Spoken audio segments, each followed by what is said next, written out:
And we are ready to rock here at the Kohl Center Championship Saturday Boys and Girls Individual State Wrestling Championships. We have 14 boys weights in 3 divisions and 12 girls weights. Teague Fenwick, 54 individual champs tonight. And it's better than the Red Zone Channel's Octobox. It's the state championship quad box. There you see it from left to right, top to bottom. Division 1 top left, girls top right, Division 2 bottom left, and Division 3 bottom right. And we are ready to go. Boys 106, and then the girls it's 100. And you got to start with the returning state champ Teague from De Pere, the #1 seed, undefeated Brooke Corrigan on the right side of your screen. All Brooke Corrigan knows for the state tournament is wrestling in the state finals.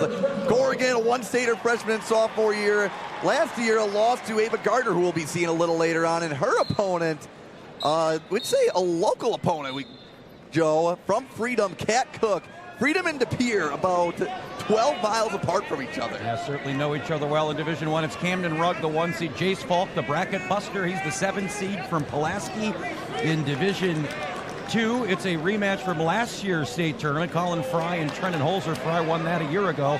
And in Division 3, Jaden Lenoble and Reagan Roy.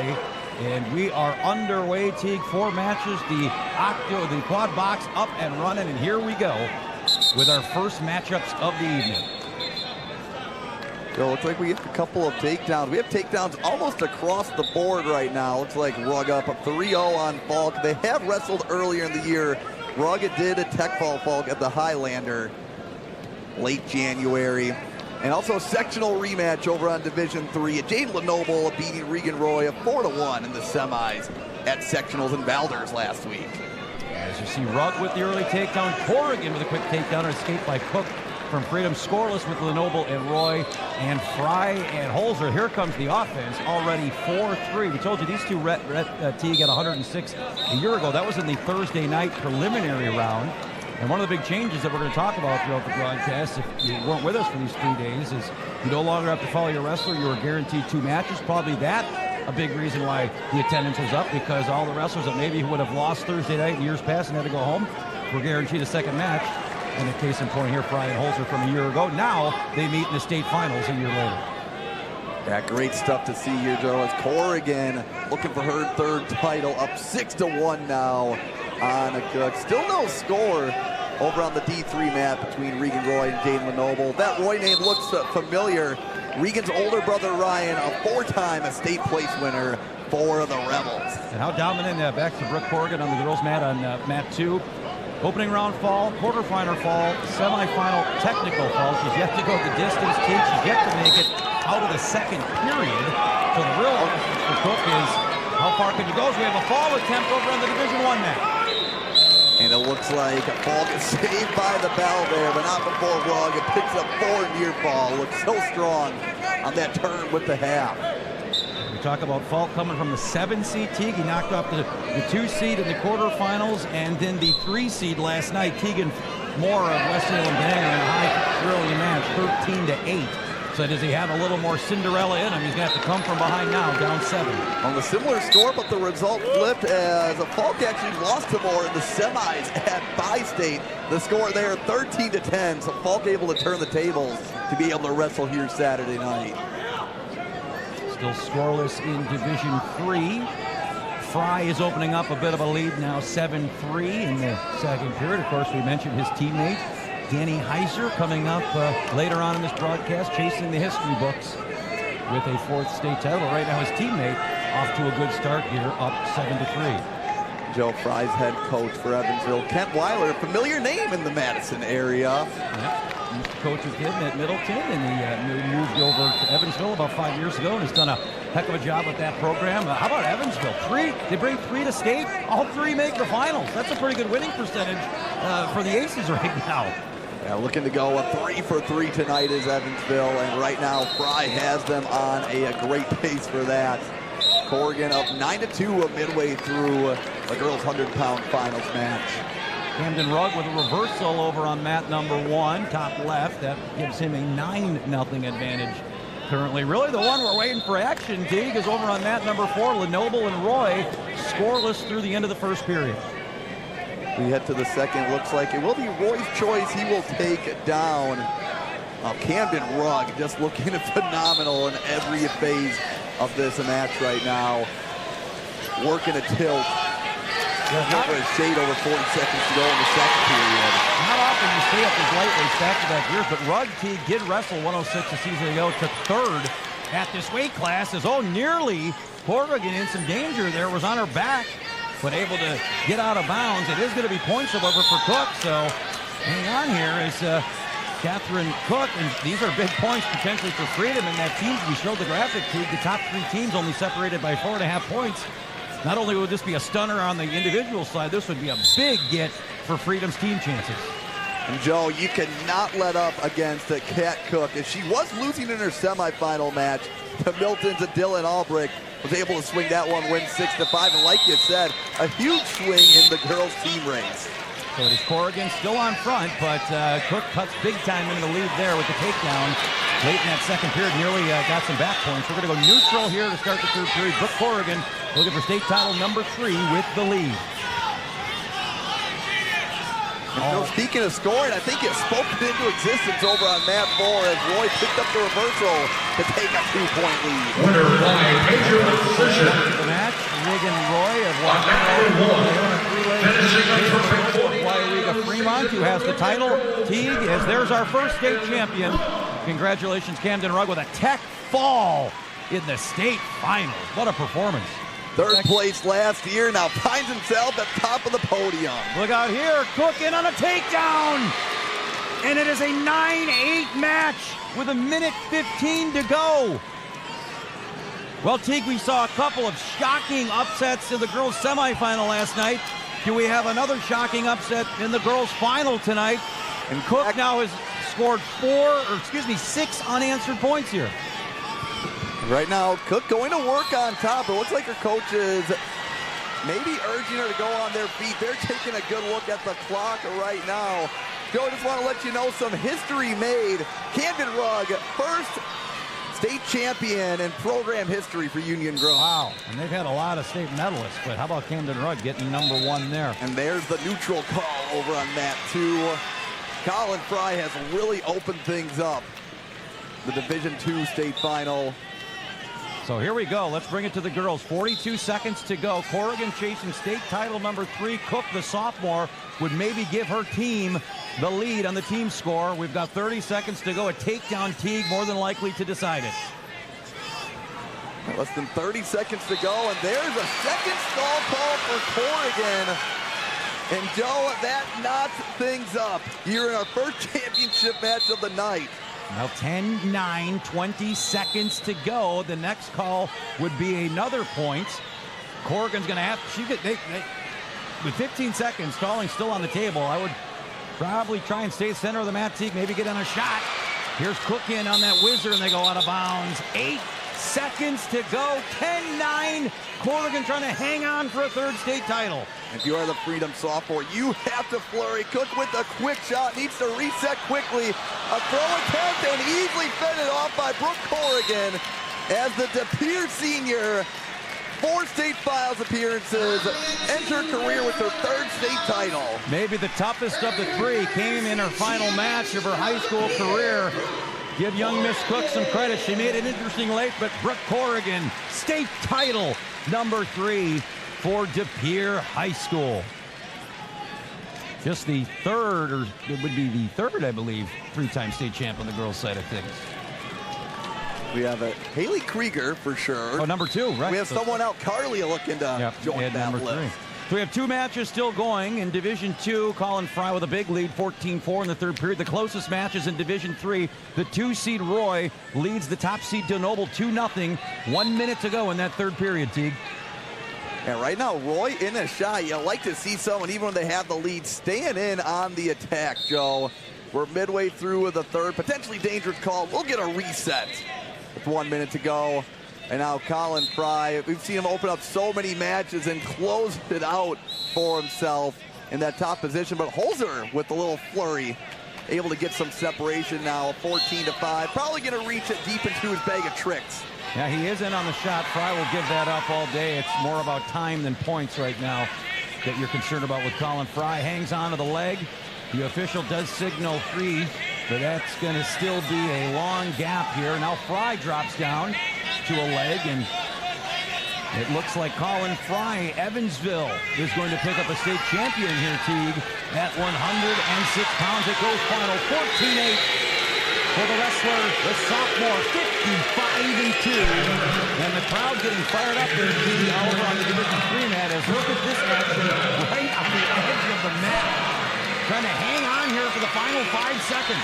Regan Roy, his brother Ryan, hit the podium 4 times, never made it to the top. And Joe, this could be for some family bragging rights then.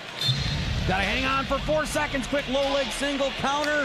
And that will do it. The 2 seed, Regan Roy of Wabeno, your state champion in Division III at 106 pounds. Best match of this round of 106, but he gets it done 2-1. The first state champion in Wabeno, Leona, 3 Lakes history. 3 Lakes with 1 champion. That's Kenny Bigley in 1994. Well, Brooke Corrigan set some history. She becomes just the 2nd girl in state history to win 3 straight titles. She's standing by with our Riley Yo. Thanks, Joe. I'm here with the state champion at 100 pounds in the girls division, Brooke Corrigan. Brooke, 3-time state champion, the first ever girl to win a state title on the girls' side. How are you feeling right now? Really good, being back in the close center for my last time and ending it with a state title. Love to see it. And is there anyone you want to thank? I see your mom recording the interview right now. That's actually my boyfriend's mom, but my parents are over there, and she's one of the first people I ran to after I won, so she's always there for me, and to be here in this big moment like this is really awesome. Fantastic. Apologies for the misidentification. And what does this win mean to you? It means a lot. Beginning of the season, the first match of my senior season, I dislocated my elbow, not knowing if I was going to be back by the end of the year. Ended up getting cleared 2 weeks before regional just for practices. So this means a lot to be back here and end my season with a state title. That's awesome. Congratulations. Way to hold on. Brooke Corrigan, your state champ at 100 pounds. Well, she'll go down as one of the real trailblazers, Teague, in this sport, becoming one of the first multiple-time state champion in the history of this girls' sport. All right, here we go. 113 pounds. Let's swing it around. Our quad box will start it in Division I. That's a reigning state champ on the mat. That's William Duchemin from Wilmot. His opponent, trainer Curtin of Reedsburg. A big-time matchup here with Lily Baker and the state champ Ava Gardner of Marshfield. Another state champ, Shane Rashawn of Dodgeville, taking on Colton Bollig of Evansville. And we wrap it up with Blake Underwood of Marathon, a perfect 50-0 season. His opponent from Brilliant, Parker Spearings. Teague, what jumps at you in these 4 matches? Well, if we're looking at in terms of the team score, Lily Baker does need a win to keep the Irish in the team race. Otherwise, Milton will lock it up.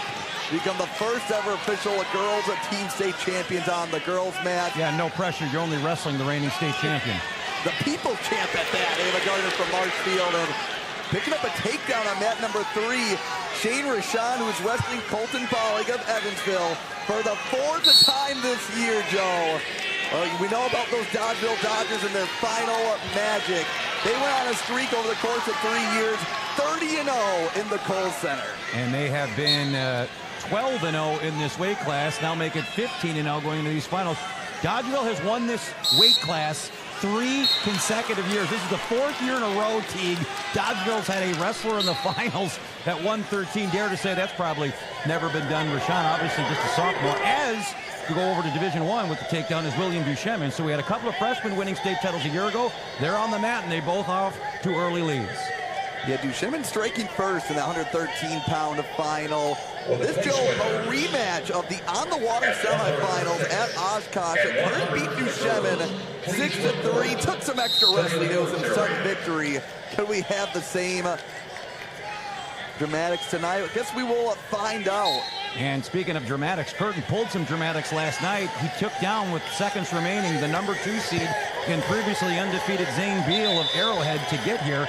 Can Curtin pull off another upset here in the state finals? Going to have to come back Only 3-point deficit. How about Division III? Blake Underwood, state runner-up, oh so close a season ago. Teague lost 1-0 in the state final, but he's back with a perfect record, and he's got a pretty good mentor in his corner, because that would be 4-time state champ and father Craig Underwood, former Athens great, now the head coach at Marathon.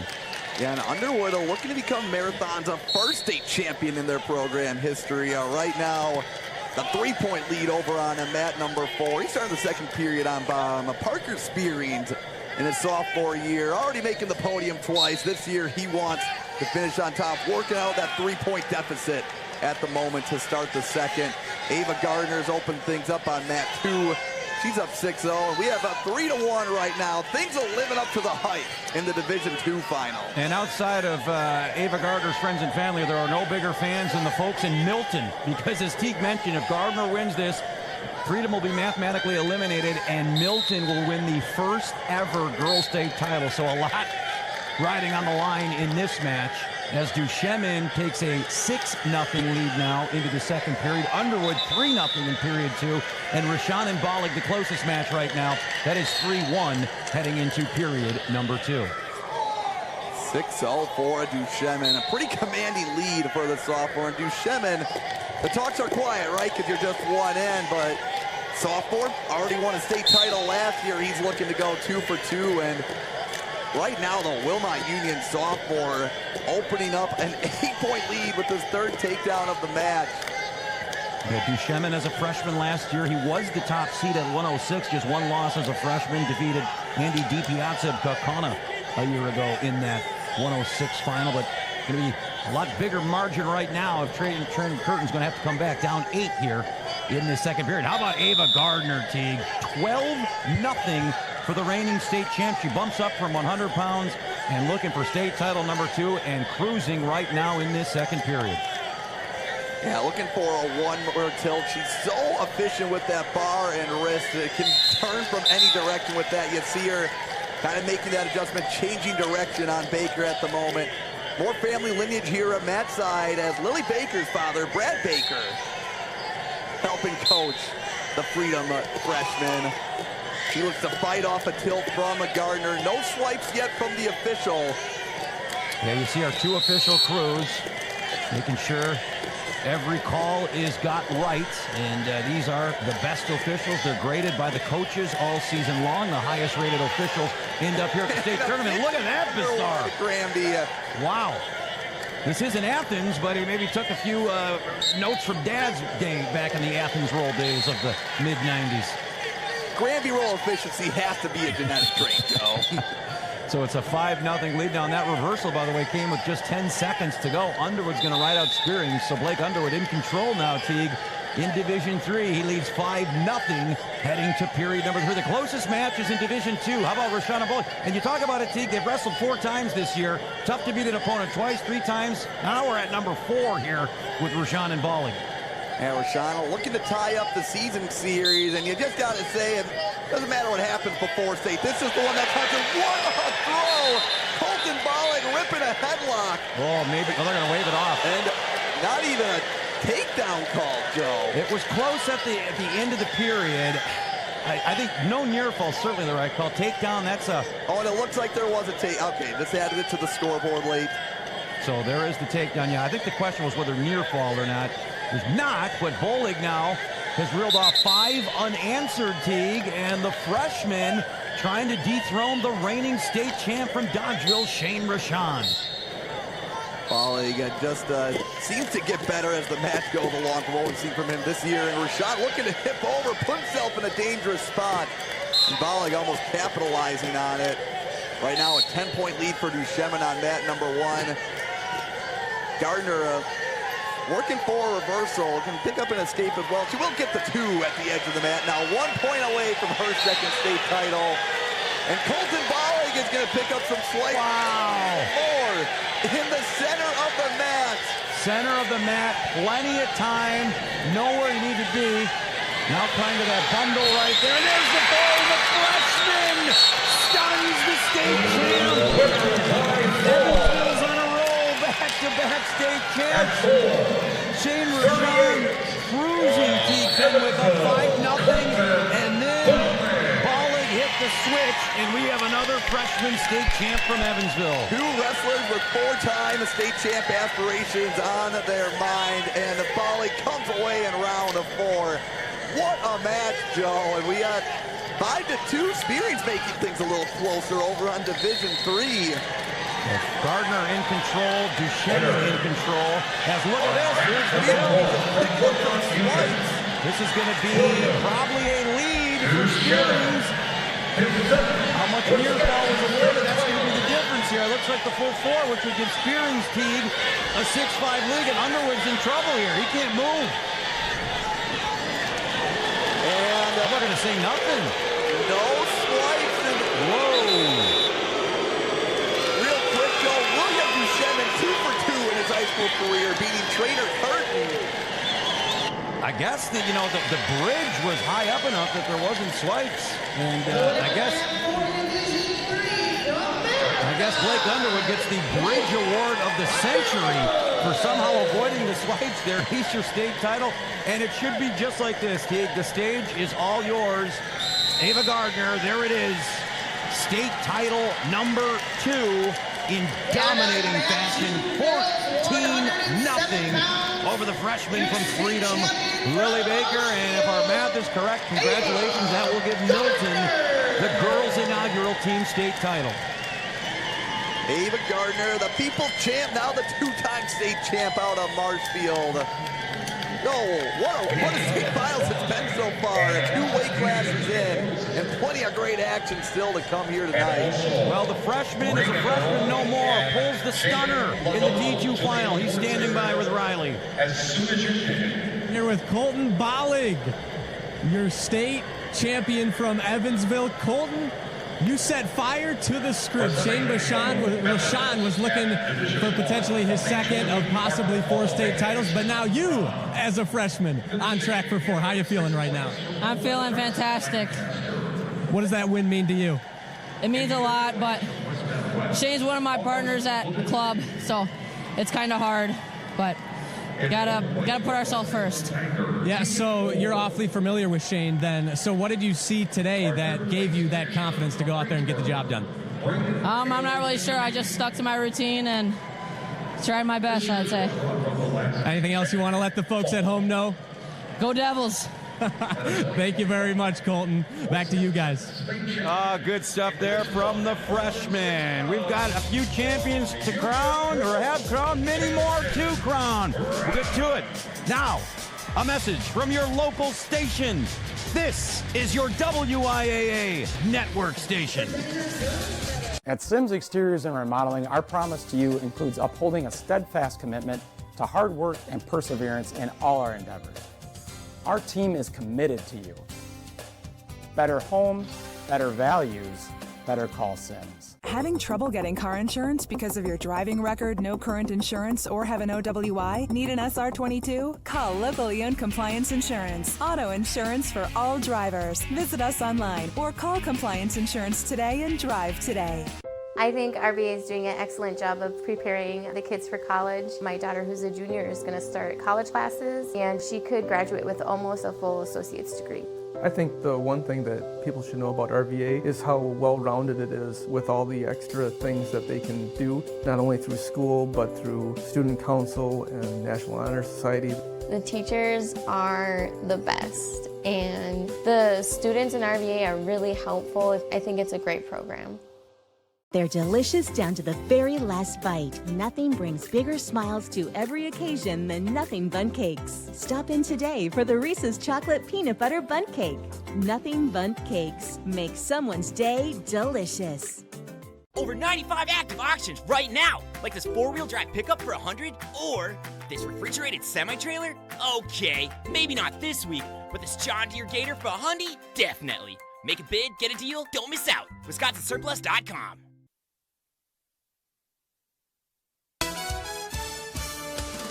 The 2025 WIAA Individual State Wrestling Championships are brought to you by Rural Mutual Insurance Company. Premiums paid here, stay here to keep Wisconsin strong. A proud sponsor of the WIAA Rural Mutual Sportsmanship Award for over 50 years. And by the Dairy Farmers of Wisconsin, reminding you to look for the Proudly Wisconsin badge to know you're getting the best quality and supporting local dairy farms. And by Menards. Save big money at Menards on all your home improvement needs. In 6th place from Glenwood City, Will Overland. In 5th place from Yeah, no better feeling than that one right there. Standing atop the mountain, literally, the podium here inside the Kohl Center as we hand out our first hardware of the evening, the George Martin Hall of Fame members handing out these awards in these weight classes, Teague. And what a great feeling to all the hard work, years of toiling, practice rooms and drilling and conditioning, and to stand the top of that podium saying you're the best in the state at what you do.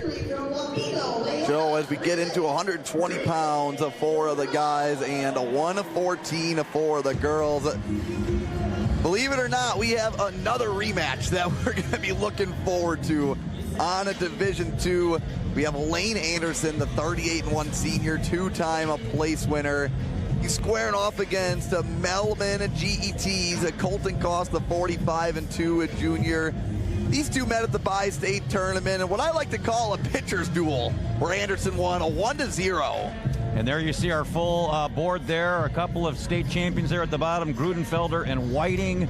Grudenfelder, look at that record. Trying to get close to as good as you can get at 59. I know Ethan Bast back to go for state title number 2. Owen Watke, the senior from Bayport, the opponent. And Teague mentioned our Division II matchup. So a lot of smoke on the mat, Teague. 3 of the 4 matches are returning state champions. As action about to get underway, like you said, Whiting looking to go 3 for 3 in her career. Taking out Nina's Kylie Kershevsky, coached by Maddie Ruckdashel, one of the people at the forefront of helping grow women's wrestling here in Wisconsin. And we saw Kylie Teague on our hype video as last night, one of the stunning semifinal wins when she pulled the big upset over Izzy Sonnentag in the semifinals. So congratulations, that was a moment. And how about another moment potentially knocking off the 2-time state champ, but that's going to be a tall task. And you go down, you mentioned 4-timers, T. Well, how about Dawson Johnson? We just saw him recently, his younger brother now, Braden, the sophomore, with Grudenfelder. That's a 1 versus 2 matchup, and we're going to hear from Mel Dow, the executive director of the WIAA Wrestling Tournament, here coming up, and the seeds and how it played out and some of the changes. Look at these weight classes: 1-3, 1-3, 1-3, 1-2. I think the seeding got it pretty right at 107 or 114 and 120. The seeding folks got to be pretty happy about this one. And to make add a little more to Division III, Johnson last year a 3rd place finisher in his bracket, the champion of that bracket, Joe. Aiden Grudenfelder. They were on opposite sides. They did not wrestle. But, yep, back here a year later is, speaking of state champs, one of the great lightweight wrestlers of this decade, Grant Sutter. Speaking of Dodgeville, they go back 20 years with Dodgeville lightweights, and Sutter was a multiple-time state champ. Now the head coach at Peck Argyle is there. Is Grudenfelder in on a sweep single. Nice whizzer, though, by the sophomore Johnson. Ethan Bass doing what Ethan Bass does, instant offense. And Taylor Whiting already working for the fall here, Teague Fenwick. And there it is, state title number 3 for the junior. She shrugs. She does the Michael Jordan 3-point shrug. She can't be stopped. State title number 3. Just makes it look so easy. Known in her family as the best Whiting on the mat. With the shrug, and look at that confidence. Wow. She is fun to watch. 3-timer. She joins only 2 other women to win 3 state titles in girls wrestling. All right, we have 3 matches now being contested. Scoreless in Division II, Teague. 6-1 in Division I and Division III. Division II looks to be on pace for that same score that we had at the Bi-State Classic. Could very well see that one just come down to what goes on the mat. Let's start the 2nd and 3rd period. Bass up a 6-1 at the moment over Watke. Lane Anderson had to pull out all the tricks, Teague, in the semis last night. Overtime victory over the 2-seed Logan Shadd of Kiel. And now what figures to be another potential nail-biter, potential overtime match as they go scoreless into the second period. Joe, never thought I'd see the day you see a middle border conference action amongst the coaching carousel, but Anderson's coach, Rourke Langer, an Ellsworth graduate. Yep. Shout out to the great Hall of Famer Jack Radabaugh back in the day, and one of the all-time greats. I'm sure Coach Radabaugh is down here somewhere. Bass still leads 6-1. Grunenfelder and Johnson scoreless. And oh, look out here. Johnson had that half. As Grunenfelder chose down to start the second period, able to clamp out of that tee, but very nearly spilled over what could have been back points. Johnson, just like his older brother, looks to make wrestlers pay when they choose bottom against him. And Grunenfelder looking to kick away. Don't know if he'll have the real estate for it. And we got to reset 30 seconds into the second period. Grunenfelder does remain down. Bast has gotten an escape here in the second period in Division I. He now leads 7-1. And the pitchers duel, we're in the middle of the fourth over here in Division II. Anderson with the 1-0 lead over Koss. See if there's any movement in the bullpen yet on Division II. Now a little offensive attempt there by Anderson. Looking to make it a 5th year in a row that the Amory Warriors have a champion. Of course, of the last 4 years, he can help thank the Hopke brothers with that one, and Wyatt Ingham. And there look at this. Lane Anderson with a takedown, and Braden Johnson with the state champ from Pecatonica Argyle in trouble. Grunenfelder stood up and he walked right into a body lock. Great control of the body and the hips. Johnson just dropped the hips and drove Grunenfelder to his back, and that's going to be 4 near fall, and the defending state champ is on the ropes in Division III. That was textbook TV. Baited him. He kind of let him stand up. Grunenfelder kind of released the hips a little bit, and Johnson just dropped the hips, drove him to the mat, and gets the near fall. And we've seen Grunenfelder in this moment before, right here on a Saturday night. Work from a deficit. Can he do it again? That's though a 4-point gap that he's going to have to make up here with just a little under half the match remaining. While that flurry was going on, Anderson did finish the takedown, so the Amory senior leading the #1 seed now 4-0. Teague heading into the third period, and Ethan Bast just trying to run away and hide with it here, up 10-1 heading into the third period.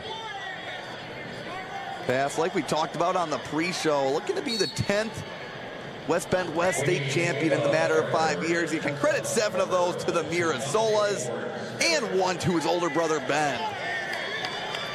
And how about Braden Johnson? Just a force here in the second period. Joe, are you tempted at all if you're the sophomore from Cumberland? You almost take top here to start. I was just going to say, do you want to tempt fate? You've been so good. The percentages say go down, and that's what he's going to do. But, boy, the way he was dominant on top, couldn't argue the decision. He knows his body. He knows his abilities better than anyone, and he's going to go down. He hasn't been warned or cautioned, so plenty of time to maneuver with here if you're Braden Johnson. And then on the flip side, Teague, if you're Aiden Grunenfelder, how long do you ride before you say, I got to cut him and try and get the big move? A big business decision here for the Pecatonica Argyle senior. And we've seen him. You look at all the tech falls he has on his resume this year, Joe. You know he can do it on top, but Johnson, obviously, I think the toughest opponent that Grunenfelder has faced of this year to date. Anderson leading 4-0 over Koss. Koss is going to have to start to pick it up here, down 4 under a minute to go. We have blood time on mat 1. Bass continues to lead. So the big story here is the state champion on the ropes here, Teague. And at what point does Coach Grant Sutter scream, cut him, as we're at a minute 20? You'll take a stalling call. You're going to have to get 3 more of those in a minute. Oh, and there is a tilt by Grunenfelder. And the swipes. Looks like 3 is being held right now. So now down 1, Joe. Now that stalling call does come into play because the next one would tie it up. And Coach Sutter telling Grunenfelder to go, oh, what a duck by the senior, but the reaction time by Johnson, more so impressive. So Aiden Grunenfelder is going to need a takedown. Johnson has been warned once for stalling. You get 1 freebie. Anything after that would be points. Here comes Grunenfelder on the slide by, and a takedown. Oh, Grunenfelder with a takedown. No near fall. Lead. 28 seconds to go here in this 120-pound D3 final, Joe. The crowd is going crazy. Can Grunenfelder hang on? Johnson would need an escape. That would put it into overtime. Grunenfelder has not been called for any stalling, so he can hang on here for the final 10 seconds. Your D2 state champion, Lane Anderson, and Johnson with the flurry, but Grunenfelder with the stall warning. Yeah, 5 seconds to go. 5 seconds to go. Referee's going to reset it. Congratulations to Lane Anderson. So here we go. Your best stand-up, the best move you try in that practice room, day in, day out. That's what's going to have to be here for Braden Johnson. Johnson looking for a shoulder roll off the whistle. Grunenfelder kind of sees it coming. It traps the ankle. And Aiden Grunenfelder, Pecatonica Argyle. You called it, Teague. He is the comeback kid in this building. Second year in a row, he comes from behind. State title number 2 and a 59-0 season for the senior from Peck Argyle. Does not get much better than that.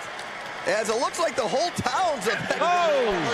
Wow, little gymnastics there to close things off for his career. How about Ethan Bast? His second state title.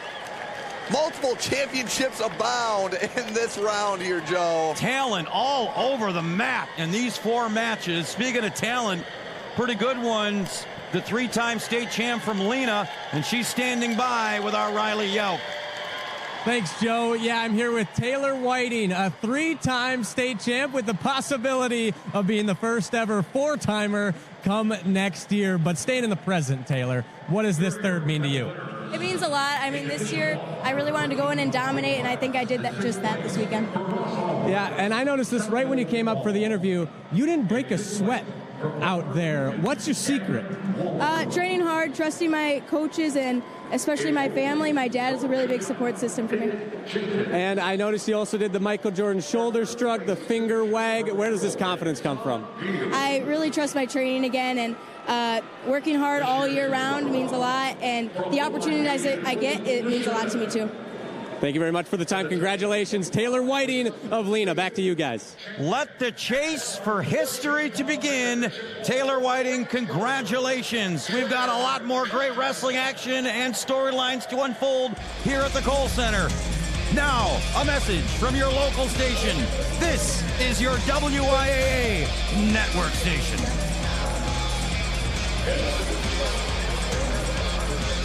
Drive home a new vehicle in the new year with amazing closeout deals from Middleton Ford. Right now, go big and get over $9,000 off MSRP on the 2024 Ford Expedition with $7,000 in Ford retail customer cash at Middleton Ford. Visit MiddletonFord.com today. Over 95 active auctions right now, like this 4-wheel drive pickup for $100 or this refrigerated semi-trailer. Okay, maybe not this week, but this John Deere Gator for $100, definitely. Make a bid, get a deal, don't miss out. WisconsinSurplus.com. Not all crashes are the same, but when big trucks are involved, that could mean huge damages and major consequences for everyone. Never take on the insurance company alone. Call Gruber Law Offices. We have a talented team that knows trucking cases and knows how to fight and win. We get results, and there's never a fee until we win. Call Gruber Law Offices today.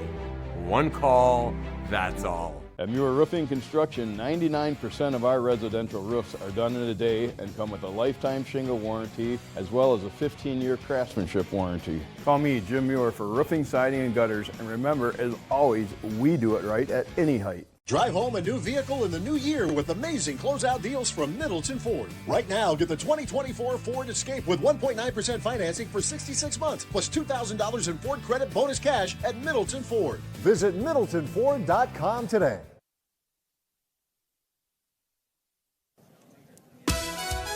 The 2025 WIAA Individual State Wrestling Championships are brought to you by the Wisconsin DOT, Zero in Wisconsin.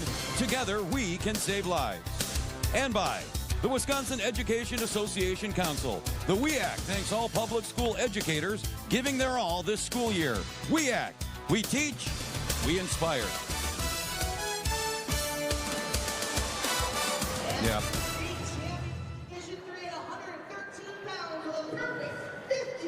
Back inside the Kohl Center, more awards being handed out. Some thrilling finishes there in our last round as 3 reigning state champs getting it done. Before we get to our next matches, very special guest joining us up here in the broadcast booth. That would be the president of the Wisconsin Wrestling Coaches Association, athletic director at Holman High School, and a generally all-around good guy.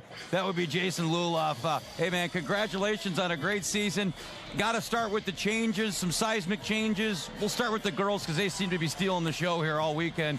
How's it been with the first ever regionals, sectionals, and state for the girls here in the first year of that? Well, we didn't get too many complaints, or at least I didn't, so I guess that's one way to measure it. I think girls definitely appreciate the ability to have more than one qualifier out of a section. So, yeah, I attended 2 of them. There was a lot of people, a lot of excitement. It seemed like a big success. And then, of course, the other big changes that are coming in this building over the last 3 days. We'll talk about that as you see our quad box as we get set for 126. And Teague, some history perhaps. We've been loving our history tonight.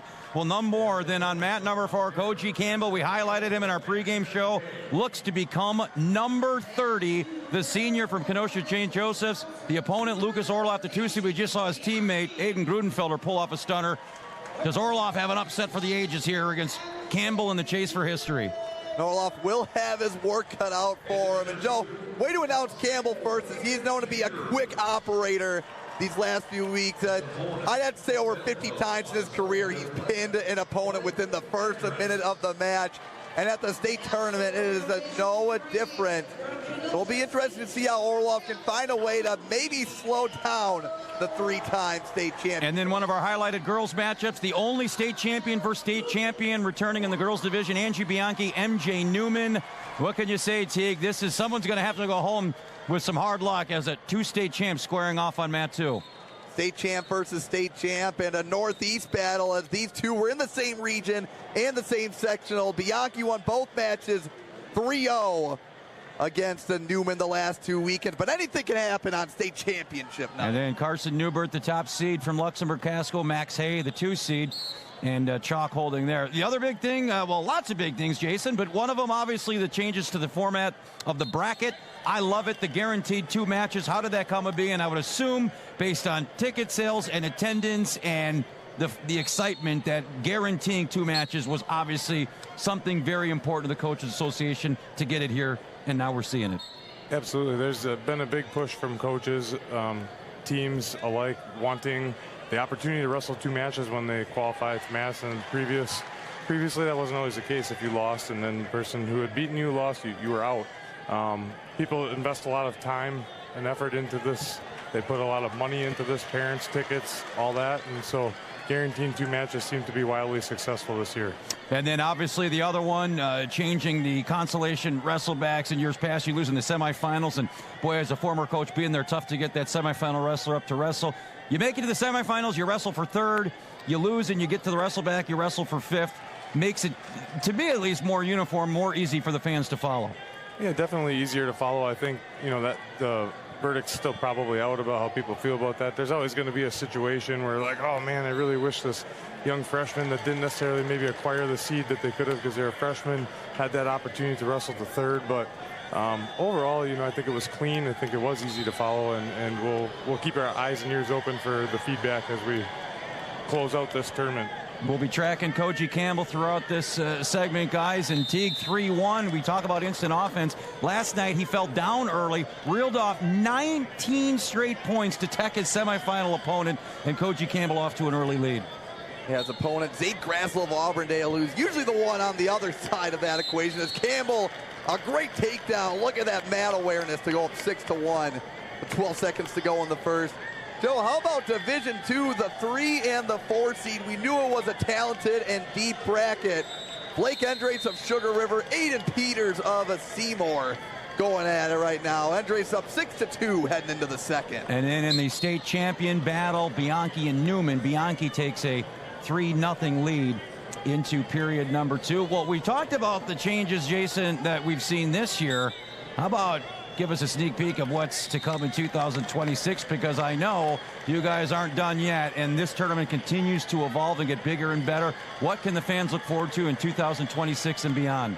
Well, we're not exactly sure what that will be yet, but we are currently taking a poll with coaches on a completely new postseason plan. Essentially, it eliminates a regional tournament and has one weekend for an individual qualifier. Sort of reshuffles the deck on the divisions, more so evening them out. 112 teams in Division 1, 112 in Division 2, and the rest in Division 3, which ends up being about 118. Reason for the extra in D3 is we don't want to hit we want to be able to put 16 or 17 teams in a section, and we don't want, a full bracket. Data shows us D3 has a little less. We also know competitive balance moves the better teams out of Division 3.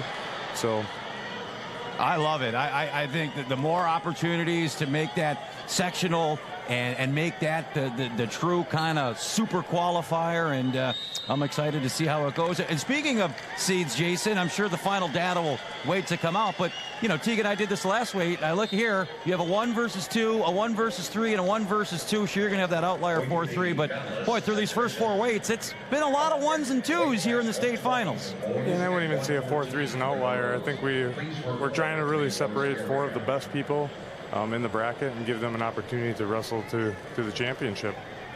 All right, we are resetting the deck here, Teague, as the chase continuing for Koji Campbell. So far, so good. 6-1 in the first period. What have you seen from Koji, Teague, through the first 2 periods? Well, like we talked about, Orloff able to slow down at Campbell a little bit. Maybe it helps that your teammate in the room is Aiden Grunenfelder. But Campbell, just the way he's able to attack, keep his pace. Right now, working with that 5-point lead, he just seems like someone who can flip that switch at any time. And we saw a great reaction to Orloff's offense as well. So a 5-point deficit for the Pecatonica Argyle wrestler. Going to be tough to overcome here. I like over on mat number 1 here, guys. Max Hay and Carson Newbert, 2 wrestlers that really know how to pour on the points. How often do you see that? 2 offensive prowesses, and they kind of slow each other down a little bit. 1-0 at the moment in favor of the Luxembourg-Casco sophomore. And I know, speaking of Luxembourg-Casco, Jason, this is a WI thing, not a WWCA thing, but I'm sure you guys work hand in hand. What's kind of been the vibe from the coaches down there in the Nicholas Suite, seeing Fenimore and Coleman in D2 and Casco up in D1? I mean, these are all-time historic programs making seismic shifts. What's kind of the vibe been from the WWCA on these big-time programs relocating divisions? I don't think people love change in general, but, I haven't heard too much complaining specifically. I think some coaches in a lot of sports actually are kind of up in the air about competitive balance. Where does it belong? Does it belong in every sport? But ultimately, I don't think we've seen enough of it to really truly judge. And here, Teague, this is Orloff, the crowd begging for a score, but you see Campbell kind of got that splayed position, but he's in some trouble here. And Orloff going to have to peek his head out here if he really wants to get the hips covered and gain full control. I know the Peck Argyle crowd wants it, but good call by the officials as we head into the third, but showing some offensive promise is Orloff, who's still only down 5. So Koji Campbell now 2 minutes away from a date with the history books. I guess the next thing, Jason, on the line would be team states, and kind of give us the schedule of seeding for that, and when we'll find the brackets, and then obviously culminating the season next Friday and Saturday at the Fieldhouse. Yeah, team state seeds were, I think, due at 6 o'clock today for the rosters. A computer will run them shortly after this event finishes, because they use all the data from everything happening here tonight. Teams will essentially get compared to each other at every weight, and you'll hear a 1 through 8 for Division 1 and a 1 through 4 for Divisions 2 and 3 by Sunday. Oh, well, look at the reshot by Newbert on mat number 1, but Max Hay, the response time, just excellent. Still 1-1 on mat number 1, but wow. Sorry to interrupt, guys. Yeah. The sequence. Well, it's starting to get chippy. The crowd, you see the battle lines divided here, Jason, with the crowd. Half of them wants history, half of them wants the upset. There's the stalling call on Campbell, guys. Hang on here. We got 1 minute. Koji Campbell racing to get to the history books, but Orloff's not going to make it easy for him, Teague. Yeah, Orloff not backing down right now. And that's what you love to see. Campbell with that stall warning against him. Still sitting pretty comfortable with a 5-point lead. And Angie Bianchi hangs on. That was a back and forth battle in a battle of state champs. 7-5. Bianchi The Bianchi family name brings home another wall tradition. They're going to build an addition to the Bianchi house to fill in all these wall charts. And there's a takedown for Campbell. That might be the ceiling takedown with 25 seconds to go. Looking for a 3 call on the edge of the mat and sudden victory. Extra wrestling here in the D1 state final, and it looks like the action went out of bounds. The Spartan crowd letting the officials know how they feel about it. Jason, I think this is pretty good for the sport of wrestling. I think the health of wrestling is pretty good, what we're seeing here, huh? Absolutely. It's loud in here tonight. There are a lot of people standing up on their feet and enjoying the night. Well, let's give the spotlight here for Koji Campbell. 15 seconds, guys, and then get ready for about a 2-minute standing ovation. Keeping in control on top right now, can just run out the clock. Take a moment to enjoy it. Mr. Campbell, it is well earned. Only one loss in his career, none of them coming at the Kohl Center. Oh. And a takedown by Newbert in overtime. In concert with Campbell and Newbert. And now Koji Campbell, guys. The crowd on its feet. It's been done 29 times in the 82-year history of this tournament. Koji Campbell, you have a date with history, my friend. Wow, number 30, coming from the Kenosha St. Joe Cedar. What's their first state champion program history at Joe? Keeping at the numbers. Carson Newbert winning over in sudden victory. He's Luxembourg Casco's 46th state champion. Well, Jason, that's what it's all about right there. And I know the Coach Association, you guys do such a good job. Recognizes the coaches, the district coaches, wrestlers, athletes of the year. Pretty special moment there for the organization to see a 4-timer. Something that happens, about once a decade if you average it out over the 80 years of this tournament. Although we have been seeing them more often. That's true. We have been. Although Teague and I's new theory is that this state is getting so good that these weight classes are going to start getting squeezed out because you're going to have state champs in every weight class pretty soon. So I predict 4-timers. It's going to be tougher and tougher to win 4 as the state keeps getting better. Absolutely. Fellas, we do have 7 years in a row with a 4-time state champion being crowned at the Kohl Center. You see Blake Endress, Sugar River. Could he add his name to the greats? Calvin York, Cole Schmidt, some of the great champions at Sugar River as he tries to hang on. Well, the final few seconds, Jason, any parting thoughts for the fans as we get to a close of this 24-25 season? You highlighted some of the big changes. And anything else that the wrestling fans need to know here going into an off season? Yeah, as part of the changes we're looking at doing, we're looking at expanding the team state field to 8 teams in all divisions with this change, and then essentially changing that from a Tuesday night duel to a Saturday. Wow. Bringing the top 6 teams from each section instead of just 2 or 4 like we're used to in the past couple years. So I think that's wildly accepted. And then here's the crazy thing, adding a wild card team. Whoa! Wild card team. We're now full NFL playoffs here. Well, think about the excitement that brings. If you take second in your section, you still have a chance. That is incredible. So good stuff. We'll be following. Hey, Jason, you got to be pleased with the weekend. Congratulations, my friend. I know you're a busy guy. They got you doing. This guy's running awards, Teague. He's doing interviews. He's doing TV. He is a multi-superstar. We'll let you get back downstairs. Thanks for a few minutes, my friend. I appreciate it. There he is, president of the Wisconsin Wrestling Coach Association, Jason Luloff. And Teague, you probably have a month's worth of podcasts now after the 5 minutes of information Luloff just gave us from expanding the state tournament, team state, individual, super regionals. Are you writing all this down? You have this all in your head? And you know, our houses being about 5 minutes apart from each other in Holman, Joe, I've had the privilege of having a lot of wrestling-based conversations with Jason. There could be a show just based around it that we could probably do on a weekly basis. Man, that guy is a wealth of knowledge and the things that he's done for the sport. Yeah, he is one of the hardest. James Brown may be the hardest working man in show business. Jason Luloff's the hardest working man in Wisconsin wrestling. He does everything, and I do mean everything, and we are grateful to have him in this sport. All right, one match left in Blake Endress, the Sugar River Junior. One of my favorites. See, we were talking about this earlier, Teague. The co-ops all have acronyms, right? GED or MMD. Belmont, Bonicello, and New Glarus said, no. We're going to come up with something cool. Sugar River. I love it. And I do like it better than the official one, the BMNG. So, right. Yeah, we're going to rock with Sugar River. And Joe, you almost perfectly listed all the Sugar River state champs before. I don't have the last name, but looking to become Sugar River's 4th state champion is Andres. Now Cole Schmidt, a 3-time state champ. Calvin York, a 2-time state champ.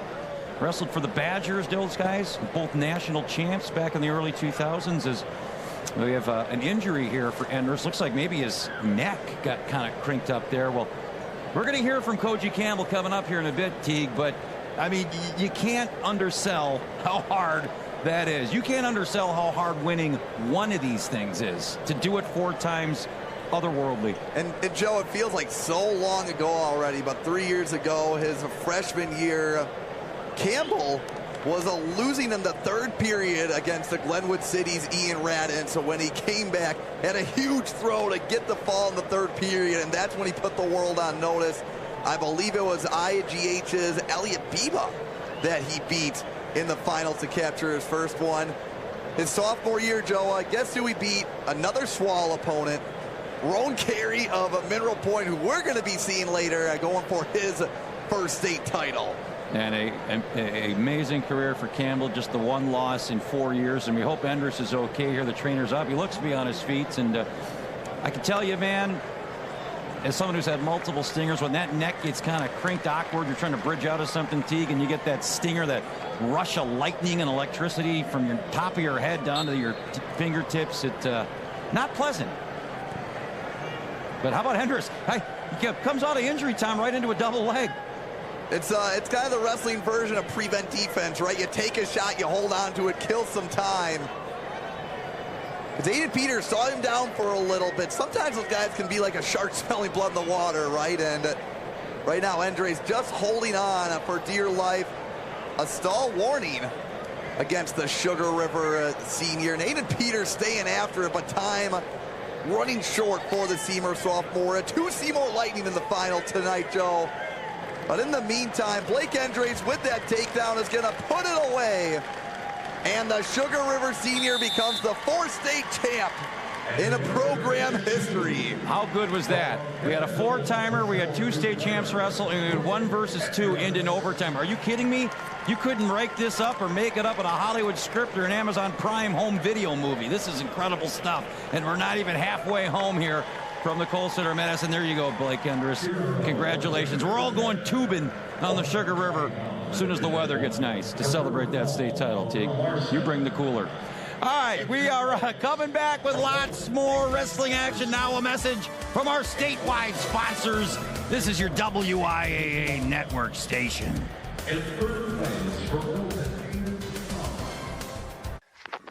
Bobby, are you there? I heard all this noise, and then I was thinking you dropped the connection. But I'm a little worried. Honey, are you all right? Bobby, I hear sirens. Bobby, what's going on?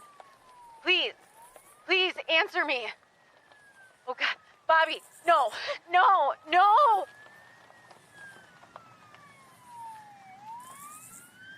Dairy Farmers of Wisconsin would like you to meet Gabe, a student athlete and senior at Fox Valley Lutheran High School, where he's a powerful force on the football field as well as the wrestling mat. Gabe will attend UW Stout next year, where he plans to continue playing football. Gabe is part of Voigt Acres, a century-old dairy farm in its 5th generation. There he works with his aunt and uncle, focusing on cow comfort and assisting with milking, calf feedings, and herd checks. This Wisconsin Dairy Student Athlete of the Month feature was brought to you by Dairy Farmers of Wisconsin. It's here, the 11% rebate on everything at Menards. Check out these hot deals all after 11% rebate. A 3-panel folding LED light is just $1.99.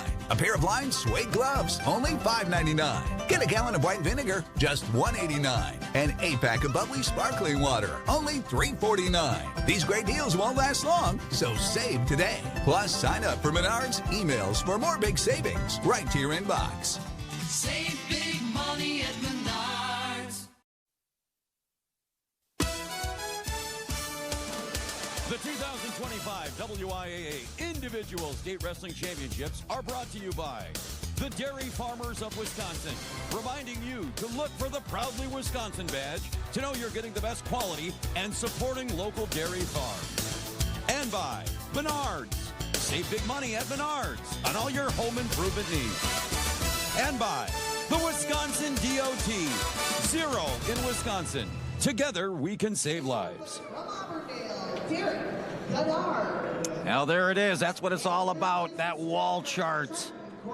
Bragging rights for eternity. You take one of those bad boys home with you. Welcome back inside the Kohl Center alongside Riley Yout, Teague Fenwick, and our statistician, Steve Larquid. Joe Miller with you here for this championship Saturday. And I mean, Teague, that last batch of matches could have been the main event. We're not even barely at the quarter pole. We saw a 4-timer, 2 state champs, and a 1 versus 2 seed go to overtime. I mean, like, are you kidding me?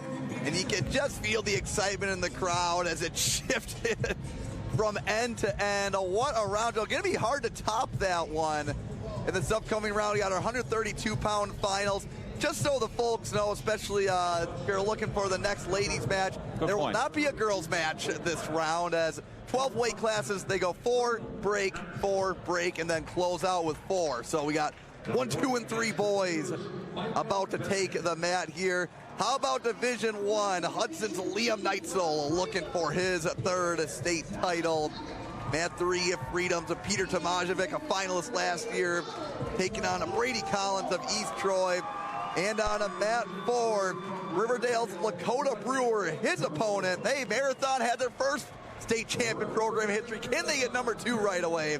That's Cale Quaintance toeing the line for Coach Underwood. And Liam Neitzel has been a fixture in this building over the last 4 years. State medals, state titles, and he goes for number 3. And quickly to work on the 2 seed, Micah Beckett of De Pere, the 49-3 senior. Neitzel quickly with the leg up and down to the mat, and there is the first points of the match. And Tomajevic, and how close was he? Teague last year losing by a point to the 2-time state champ Colton Hush, and back this year to try and end his career, which has also been a star-studded career for Freedom High School. You see the record, 55-1. The opponent's pretty good. We had a chance to call him on the preseason, who's number 1. That's Brady Collins. He's a junior from East Troy. He was 3rd a year ago, 52-3. So some smoke on the mat on a couple of these matchups here. Yeah, these two start off with a great shot, and then a pair of switches as the action goes out of bounds. Right now, no score over on Division III. Joe, we have to add De Pere, along with Kenosha, Bradford, Glenwood City, DeSoto, to the Pinstripe Singlet Club. A Pinstripe Brigade, as Glenwood City claims the fame to it, but we've seen a few others here this week. On Liam Neitzel, how quickly he goes up 6-1. We looked away for about 45 seconds. Yeah, he is fun to watch. 57-1. Look at that record. He's won bi-states. He's won state titles. He's been active on the freestyle circuit. Pretty much won everything here in Wisconsin.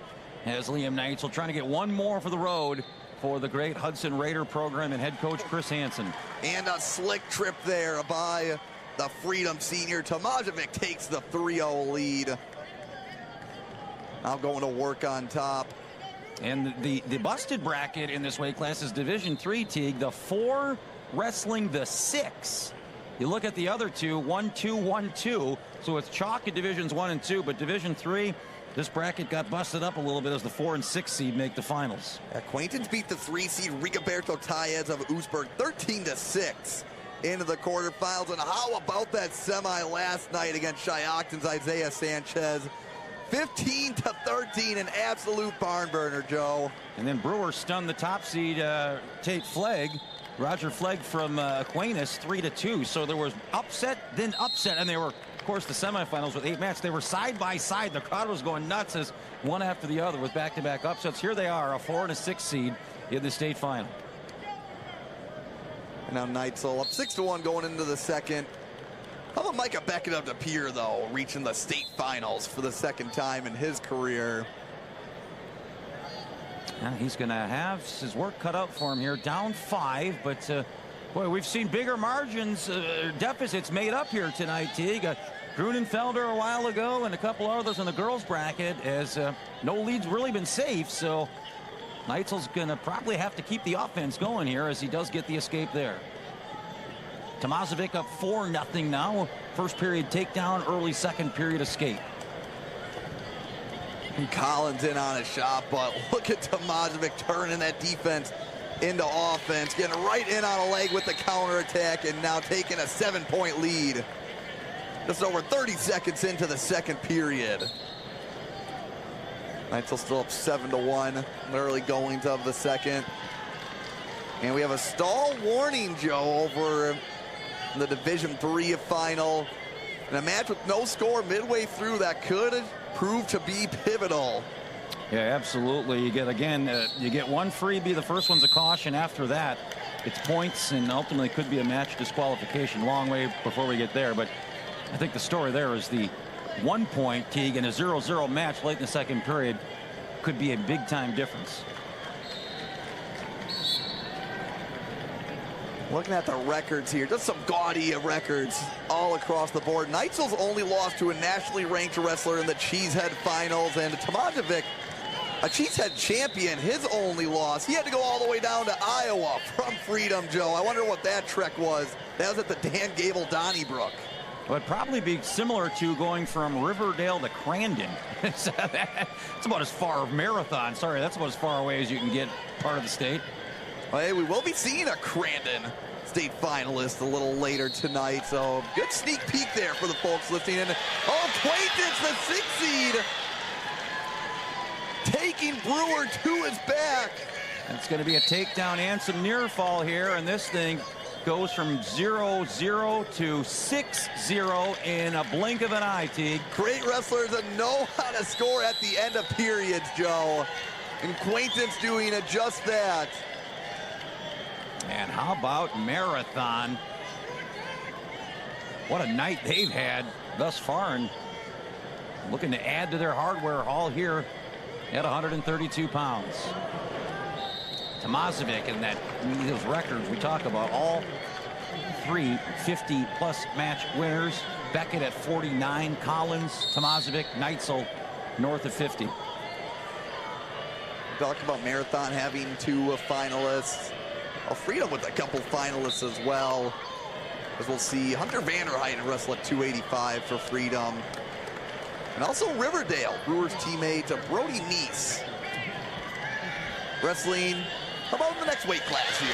There you go. Oh, and another takedown by Quaintance as he really opens things up, Joe. Now up 9-1. Now we'd have to do some fact checking as a 6 seed winning.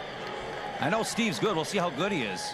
What's the lowest on the boys seed here in the last couple years to win? I got to think 6 is the number to beat, Teague, since we went to seeding. I can't recall a seed lower than 6 winning. Could be some history there in Division III. Well, that's a great question there, Joe, but Steve's already been to work from Muscadet, where Riverdale is, to Marathon, 182 miles, just south of 3 hours. Oh, that's not that bad. We could do that in an afternoon. Got matching. Oh, wow, Neitzel just quickly put up 7 more points. Liam Neitzel, the Hudson Raider. He becomes the 81st 3-timer in WIAA history. Congratulations, Liam Neitzel of Hudson. 2 matches still to be contested, and both of them kind of getting out of hand here. Tomajevic up 10 and Quintance up 8 as we are late in the 3rd period on both these matchups. Tomajevic with the chin whip attempt. Nice job by Collins rolling out of it. 30 seconds to go for the East Troy Junior. Right. Oh, the thing I love about Tomajevic, up 10, Joe, just stays in on the attack. That's how he's gotten to the level he has. He gets seconds closer to his title. But how about Cale Quaintance of Marathon? How many had him on their bracket? I want to see you. Maybe if you live in Marathon you had him, but what a week. County, yeah. Tomajevic becomes the 15th state champion in Freedom High School wrestling history. He's been close so many times in this building, not going to be denied. His final attempt, 16-3. He takes out Brady Collins of East Troy. Man, what a round. Tomajevic, Neitzel with dominating campaigns, and the dark horse Quaintance coming through with the title at 132 pounds. That's an incredible run as a 6 seed to dispatch the top 3 seeds along the way. Some impressive stuff from the young man from Marathon High School. How about this one? Hudson at Neitzel becomes, that's their 7th state title. Neitzel with 3 of those. A number I thought was going to be a little higher based on the amount of Raiders I've seen in action at the Kohl Center over the last 15 years. We're heating up on a Saturday night, folks. Lots more to come. Now, a message from your local station. This is your WIAA network station. At Sims Exteriors and Remodeling, we strive to encourage a culture of productivity, innovation, and continuous improvement to better serve you, our customer, and our employees. Better home, better values, better call Sims. Over 95 active auctions right now, like this 4-wheel drive pickup for $100 or this refrigerated semi-trailer. Okay, maybe not this week, but this John Deere Gator for $100, definitely. Make a bid, get a deal, don't miss out. WisconsinSurplus.com. Every day, thousands of older adults in our community face the invisible challenge of social isolation. It's not just about feeling lonely. Social isolation is linked to depression, heart disease, and even early death. But it doesn't have to be this way. Together, we can address social isolation in Madison with education, awareness, connection, and community. Visit newbridgemadison.org to discover resources and learn about the newly formed Ending Isolation Madison Coalition. Shop local and create the bathroom of your dreams with the Daniel Company in Evansville. Whether you're looking for a stunning shower or a complete bathroom makeover, we've got you covered. Give us a call today for the best deals on your bathroom project. If you dream it, we can build it. A truck crash can be life-changing. If you've been injured, call Gruber Law Offices. We have a powerful team with the knowledge, resources, and history of results you'll need. Gruber Law Offices. One call, that's all. Last year, team. At 126 pounds from Belleville. There you go, more awards being handed out here inside the Kohl Center as we get set for our next round of bouts. Congratulations to all our medalists here as we get set for 138 pounds on the boys' side of things and 120 pounds on the girls' matchup. And there you go. Oh, look at Nisa. There's mom and daughter. Great stuff. Nisa, one of the ambassadors of women's wrestling in this state. And there he is, the 4-timer, the 30th to do it. And I figure we're going to get another boost here from the crowd, Teague, as he gets the award. So we'll let the crowd tell you about Koji Campbell's 4th state title. 4-time state champion in state history from Kenosha, St. Joseph, Maryland, Koji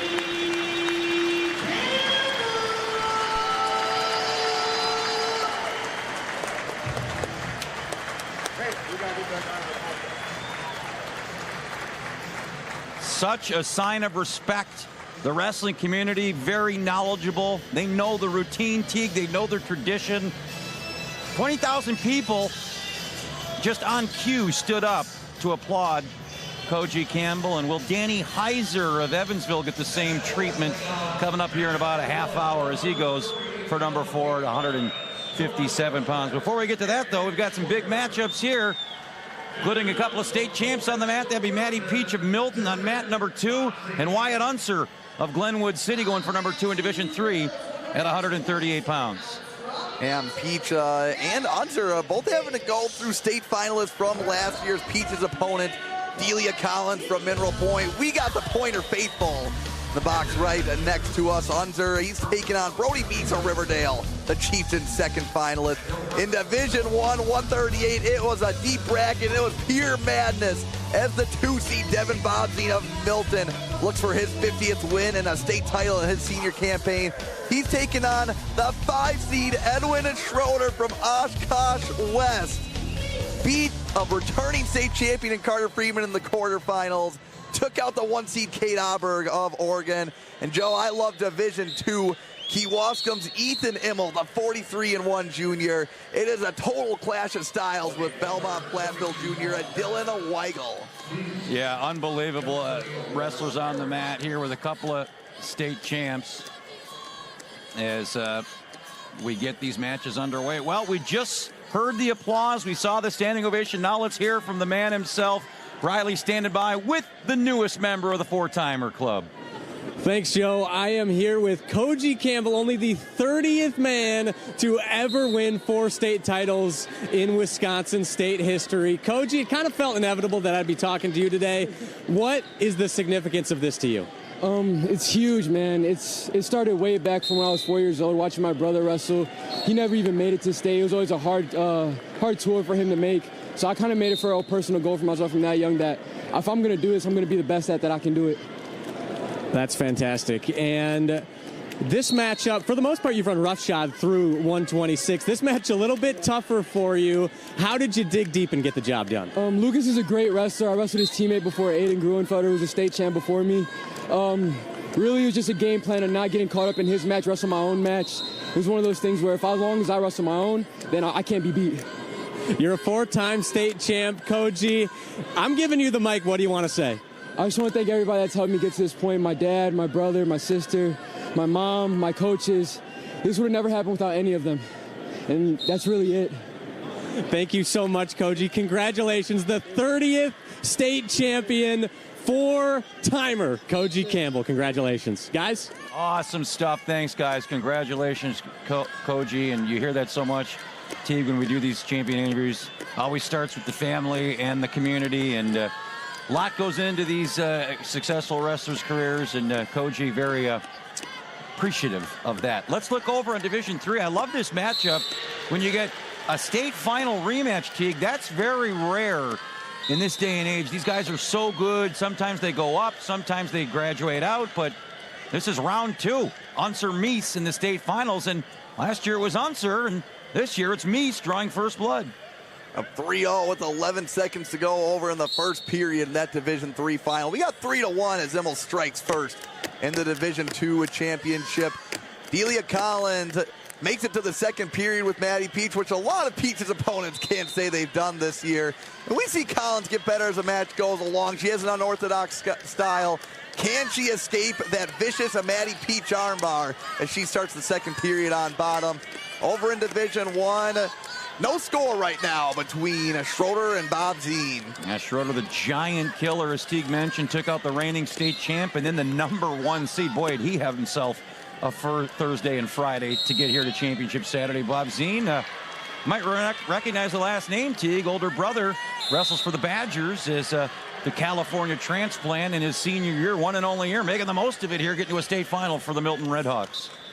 You'll love to see it, and not many coaches more familiar with being on the floor Saturday night than Mr. Pat Yauk. Yeah, what do you do right now if you're Pat? Did they had to have flipped a coin or something?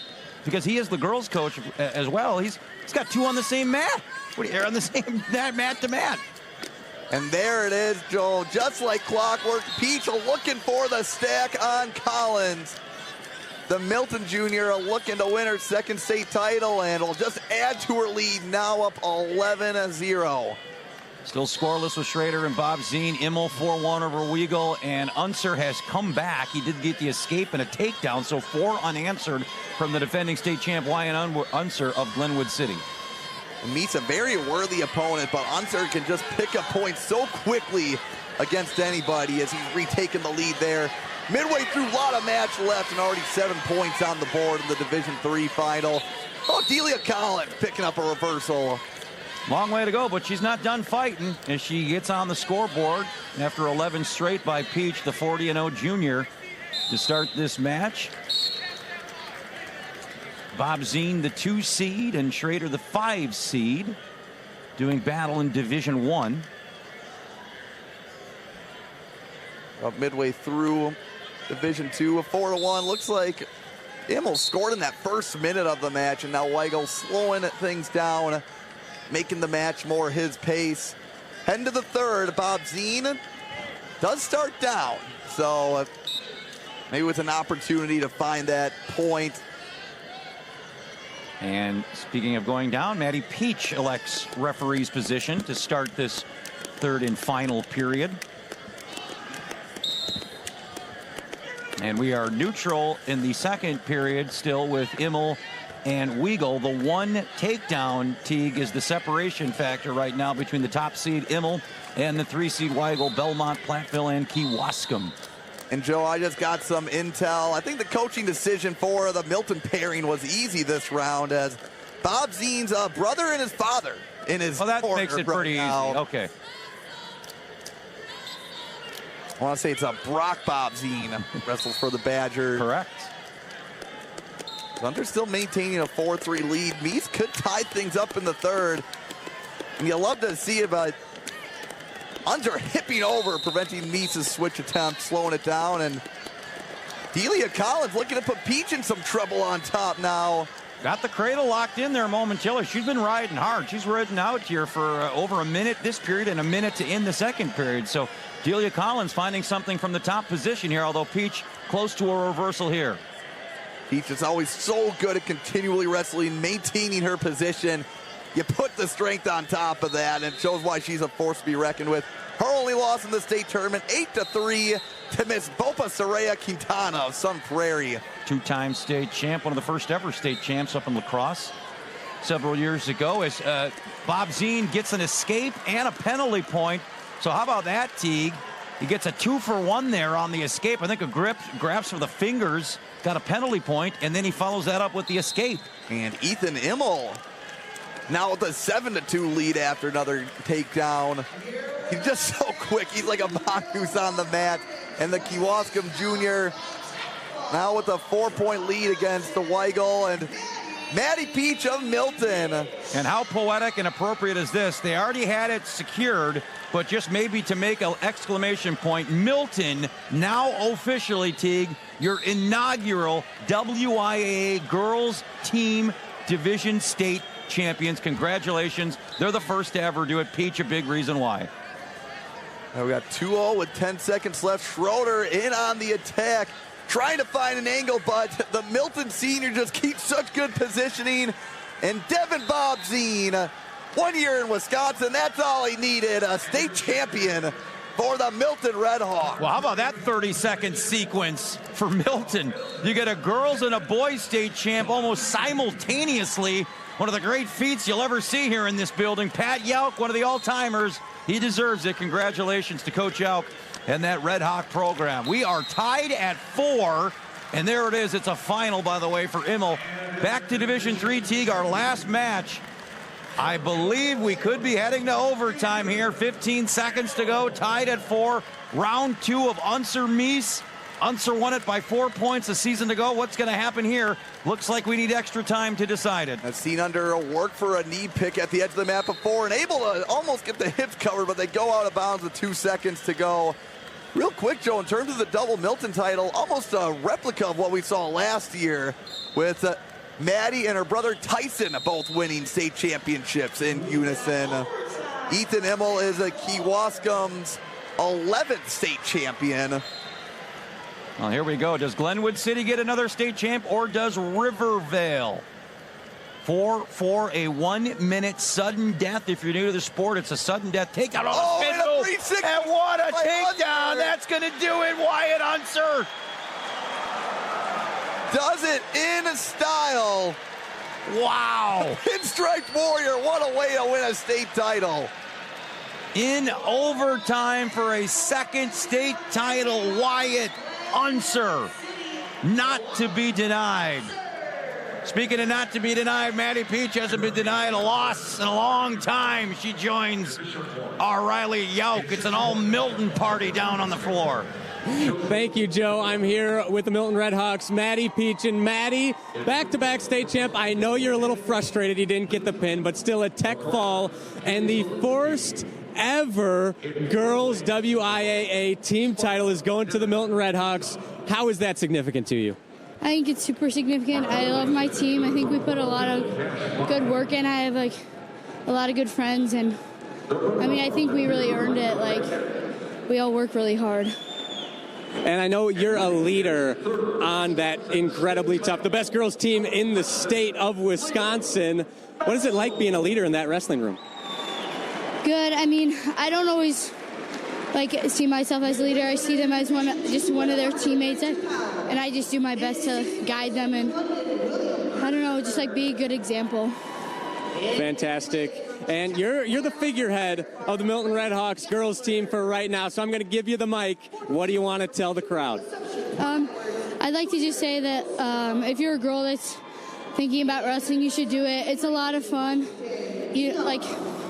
Honestly, I feel like when you take it too seriously, it takes the fun out of it. And like me and my friends, we like to dance around before warm-ups, and we just have fun with it. And just shout out to all my supporters. I wouldn't be here without all the people that care for me. And yeah, that's all I have to say.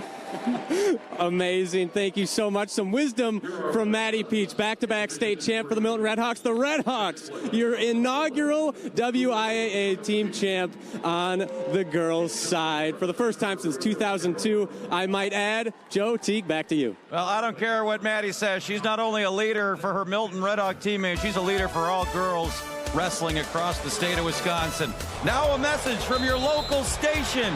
This is your WIAA network station. At Muir Roofing Construction, 99% of our residential roofs are done in a day and come with a lifetime shingle warranty as well as a 15-year craftsmanship warranty. Call me, Jim Muir, for roofing, siding, and gutters. And remember, as always, we do it right at any height.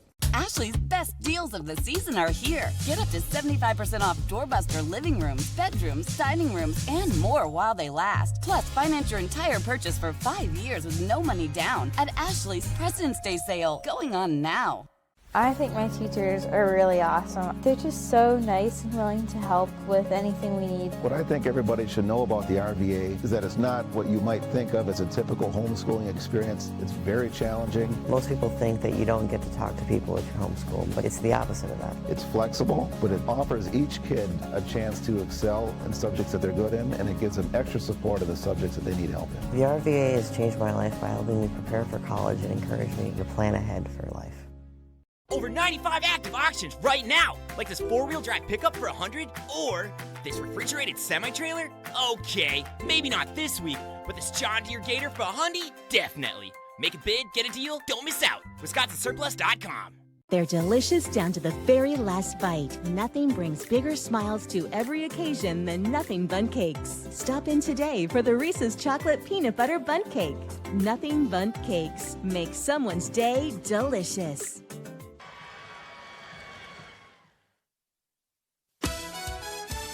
The 2025 WIAA Individual State Wrestling Championships are brought to you by the Wisconsin Education Association Council. WIAA thanks all public school educators giving their all this school year. WIAA, we teach, we inspire. And by Rural Mutual Insurance Company. Premiums paid here, stay here to keep Wisconsin strong. A proud sponsor of the WIAA Rural Mutual Sportsmanship Award for over 50 years. Back inside the Kohl Center, Championship Saturday coming up close to the midway point here of this Championship Saturday. Back to the quad box and some incredible storylines.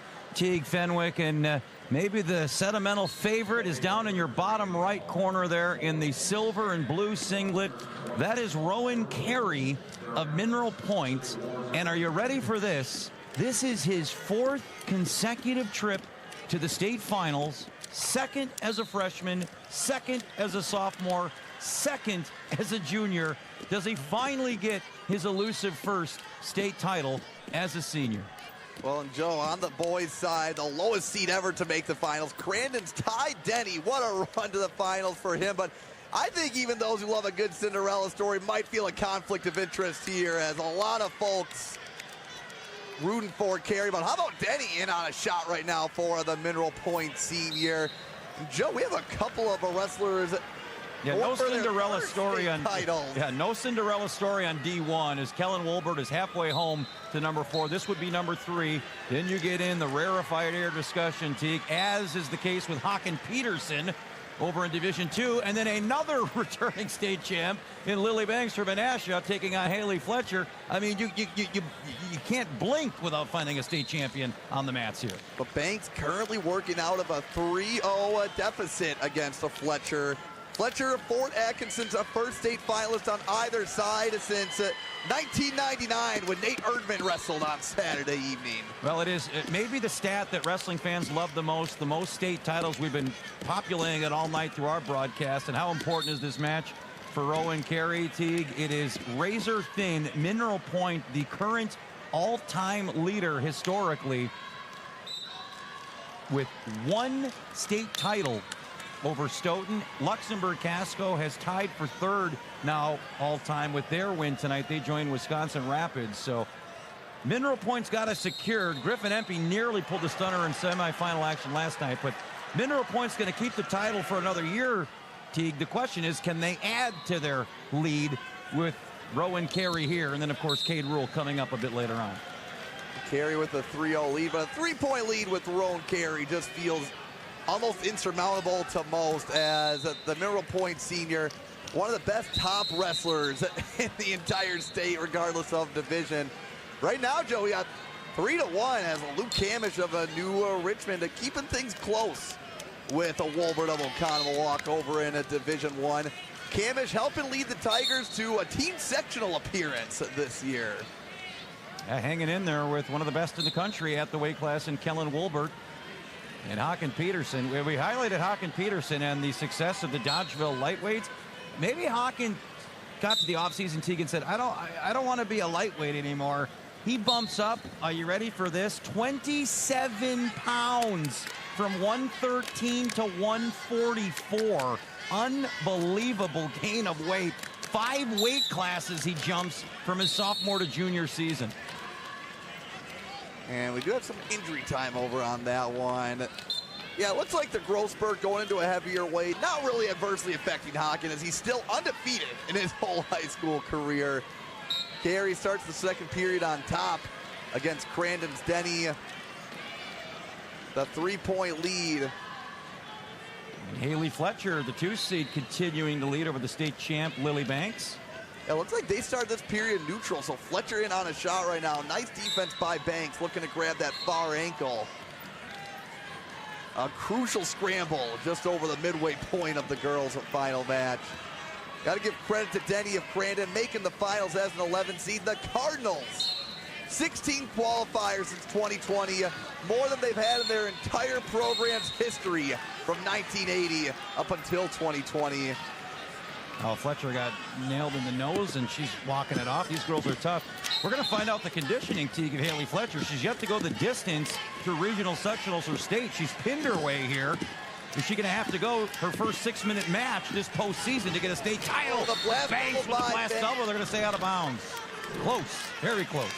Not enough room to operate there for the Menasha junior. As Carey, the nice mat return, and it's like Håkan Peterson is something else. Look at this score, 13-0 early on in the second period. He's a takedown away now from ending this with a tech fall. And what hasn't Håkan Peterson done? I mean, a Fargo champion, a 2-time state champion, was a part of that national dual championship team the last offseason. And going to wrestle just across the lake, Joe. He'll be a Wolverine. Fun scramble here over the Division III championship. And Banks has put Fletcher to her back. Time runs out. Saved by the bell, perhaps, was Haley Fletcher. What a match. 3-3, each with a takedown. Fletcher in period 1, Banks in period 2. Fletcher, big decision here. Her dad, Kurt, the coach, over in the corner. What's the call going to be?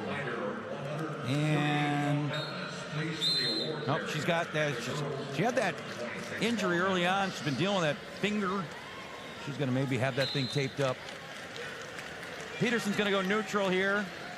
Looks like we still have 4-1 over the end of the second period between Wolbert and Camish.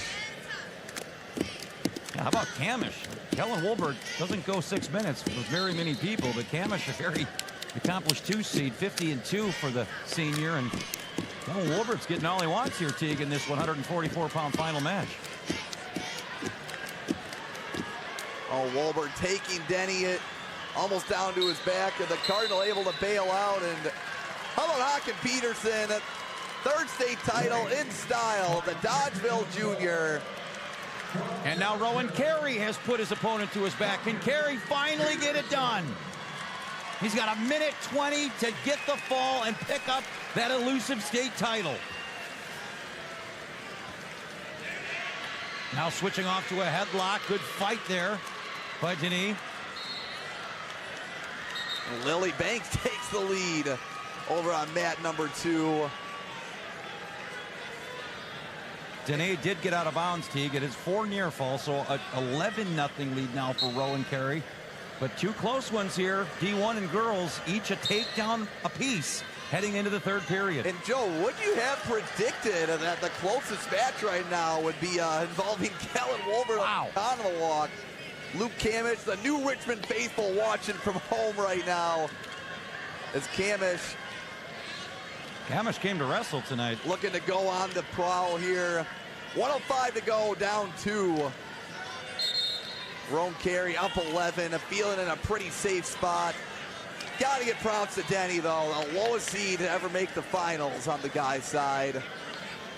Since seeding started a few years ago, it's someone had to be it, and it's going to be the young man from Crandon. He'll enjoy that ride home, win or lose tonight after that historic accomplishment. Well, Kamish has picked up a stall call here, T. Can you imagine a takedown here by Luke Kamish? Spoiling what could be history chase here for Kellen Wolbert. He's got 30 seconds to do it. Here we go, 20 seconds to go. Kamish needs a takedown. Wolbert's got to be careful. He could hit again. And now with 15 to go, Kamish will really need a hard charge for stall calls to be of any pertinence here. And you hear the crowd start to roar. A lot of blue in the stands tonight as a Rowan Carey of Mineral Point, 4-time finalist, breaks through, and the senior pointer wins his first title. And on the opposite side of the arena, we have Kellen Wolbert fending off Kamish. A valiant effort by Luke Kamish. And how about Rowan Carey, one of the great feel-good stories of the weekend. And now it comes down to Banks and Fletcher, and there it is, 6 unanswered from Lily Banks. Haley Fletcher got an early first period takedown. Teague Banks won in the second, one in the third. She wins state title number 2, 6-2-3. Pure grit by the Manassas Junior, scoring 6 unanswered points. Can't believe it, Joe. Already midway through Championship Saturday here in Madison. Well, this guy continues to set records. Now he has a big one in his sights. That's state title number 4. He's standing by with Riley. Thanks, Joe. I'm here with Hawken Peterson. And Hawken, what does it mean to be a Dodgeville Dodge? You guys got a fantastic program up there. Yeah, I mean, Reed and Charlie have really built it these past 2 years. And I just hope to continue that on and dominate for Dodgeville. Yeah, just score points. Love to hear it. Love the attitude. 3-time state champion, gunning for 4 next year. What does this third one mean to you? Just a lot of dedication and hard work. I feel like I've learned a lot this year from Coach Mesenbrink and Coach Askren. It's been amazing. And then I've just been trying to implement that into my wrestling. And I didn't really get to do that tonight, but throughout the season, I feel like I've really grown my skill set. Yeah, those are some pretty good coaches that you're learning from. And last but certainly not least, looking into the distant future, you're committed to Michigan, a future Wolverine right here. What are you most looking forward to take a few steps ahead about the future? Yeah, just go out, wrestle for the Block M, and I'm just really excited to go and see how I do on the collegiate level and see how I do against those guys that I look up to.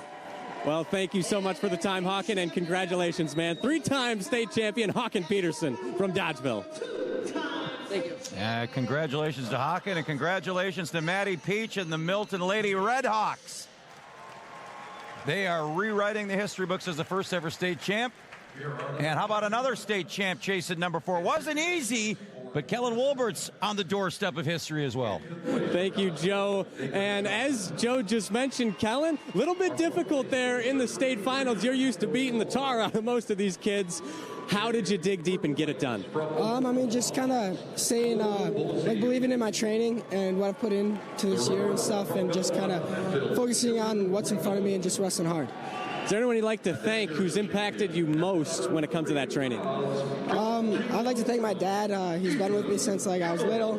He's been coaching me before, like going to like clubs and stuff, and yeah, he's just been a huge influence in my life. Gotta love the dads, and I can't help but notice the bright orange shirt of the Oklahoma State Cowboys. What are you most excited about wrestling in the Big 12?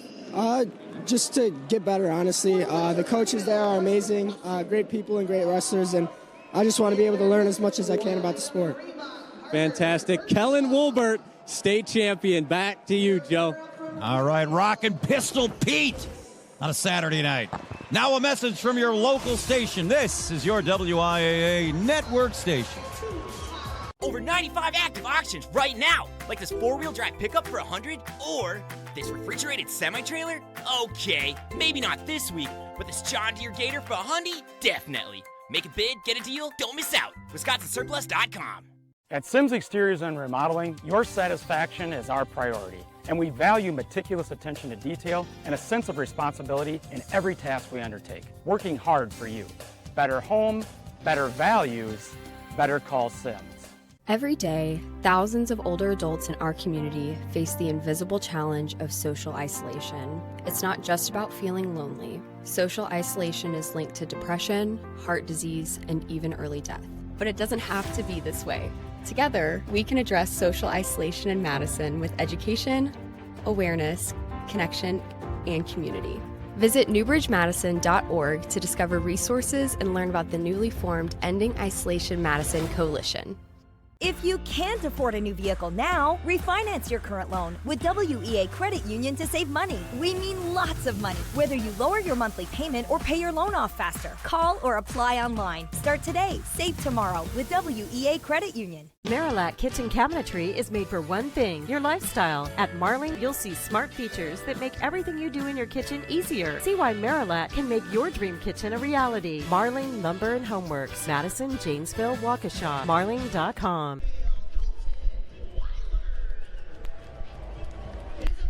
Well, pick your poison here, wrestling fans. This is as good as it gets. You're not going to find anything that's going to let you down. Look at that slate of matchups at the bottom, maybe at the top. Carly Chesker, Riley Hanrahan, two of the top 6 ranked wrestlers in the nation. You have Sefrud, a returning state champion, Scholes, 1-2, undefeated. You have Colton Weiler, a nationally ranked wrestler, undefeated, ranked number 1. And you have a returning state champion, Skiba, taking on Rabidou Teague. I don't even know where to start. I'm running out of breath trying to set the stage for this round of matches. Joe, the head motions during this round are going to match that of a tennis match, right? We're just going to be bouncing back and forth as right now Weiler gets the takedown on the freshman from WIAA. We got Fremont Collingham. Colton Weiler looking for his first state title, believe it or not, and he's been on a tear this year, been nigh unstoppable. Right now, no score here on the Division II mat. Hanrahan and Chesker, still no score. They had a little flurry right away. And on a mat number 1, Nolan Skiba looking to join the ranks of Hortonville state champions along with his brother Wyatt from a few years ago. Unbelievable roster we've got here. Chesker and Hanrahan, probably the highlight, Teague, as you have 2 of the top 6 nationally ranked wrestlers meeting here in a state final, both undefeated. And how about this matchup with Scholes and Sefrud? Sefrud in on the Firemen's. Nothing yet. Boy, that's got to be close to points, and there it is. This could be near fall. Scholes able to belly out, but it's going to be the first blood drawn by Owen Sefrud, the retaining state champ, 46-0 senior from Darlington Blackhawk. Sefrud just makes it look so easy. Can't emphasize enough. These two combined 100-0 on the season. Scholes looking to add to the family mantle back home. Already with 4 from older brother Braden. What do you like Rabidou of Germantown? Germantown, the Warhawks with a few state finalists these last 2 years that have fallen short almost every time. So I know they're looking forward to potentially bringing home some gold hardware. Oh, beautiful ankle pick by Skiba. I was just about to say, you got the karma of Jesse Thielke, the 4-timer, moving back home. Teague, yeah, it's been a tough run in the finals the last few years for Germantown. And how about it? Hanrahan strikes first, Teague. This is just, you mean when you try and wrap around it, Hanrahan ranks second in the country, yet she's the second seed. But Chesker's the first seed. She's ranked number 6 in the country, undefeated, winner of multiple college opens. I mean, you can't write a better storyline for this matchup between Hanrahan and Chesker. And in deep on the body lock, the Greco World Team member, the offensive wunderkind, Colton Weiler, ends his senior year at Auburndale, the program's 8th state champion in history, but more importantly, the first for him. And the crowd almost just expecting it, Joe. The Auburndale faithful pretty excited for him, and there's the backflip. Yep, showing those Greco chops, a Greco World Team member, and he gets it done 17-1. Hey, it looks like the Black River Falls sophomore strikes first as Hanrahan looking to put an end to a Chesker's a 4-time bid. Now Chesker, of course, a junior. She's won it as a freshman and a sophomore. Sefrud leading 4-1 over Scholes. Saw that big fireman's carry early on in the match. Sefrud has an escape here to lead 4-1. Hanrahan again with the takedown, Teague. 6-0. Riley Hanrahan, the 2 seed, leading the 2-time state champion, now running the armbar. Oh my goodness. Riley Hanrahan looking to win this nationally ranked matchup in a huge way. Plenty of time, center of the mat. Chesker's never lost in this building. Has not lost a match in her career yet. And Hanrahan looking to put that first blemish on it. Still almost a minute remaining that Chesker's gonna have to fight off her back. Able to fight her arm through. Your Hanrahan, you have 40 seconds. You're fine taking your time. You don't need to do anything too drastic. Chesker is able to belly out, but now she is in it, down 10-0. A battle of 2 versus 6 in the nation. And right now, Riley Hanrahan firmly in control, as is Nolan Skiba. He adds another takedown, Teague. 7-0 now over Eli Rabidou. And Skiba with maybe the best dressed coach in the state, Chris Genrick, in his corner. Chris always dressed to the nines, and his Hortonville wrestler looking good. Here we go again with near fall potentially, Teague.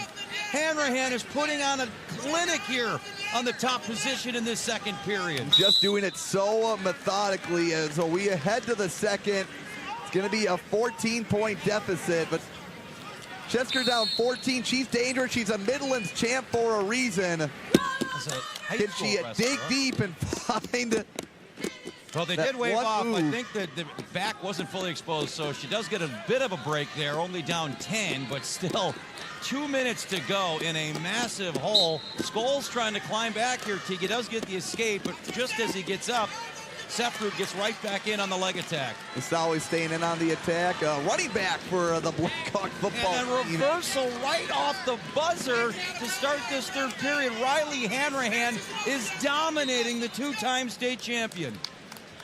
Joe, I don't know anyone in this building outside of Black River Falls that may have expected this from this top 6 matchup, but Hanrahan at the moment.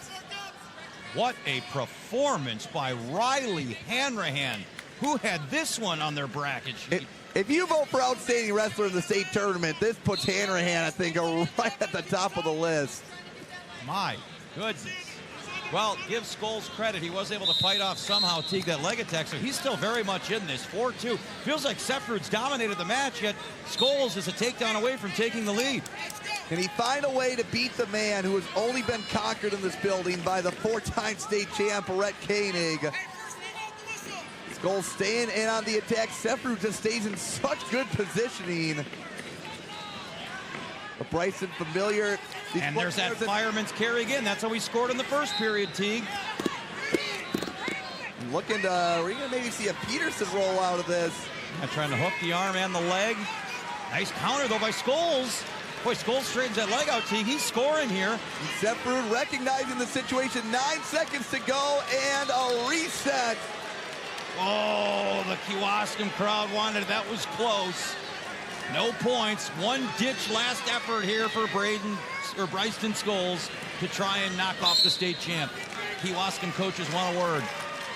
And there it is. Are you kidding me? A technical fall. Riley Hanrahan, a win for the ages. She techs the two-time and previously undefeated Carly Shesker. Wow.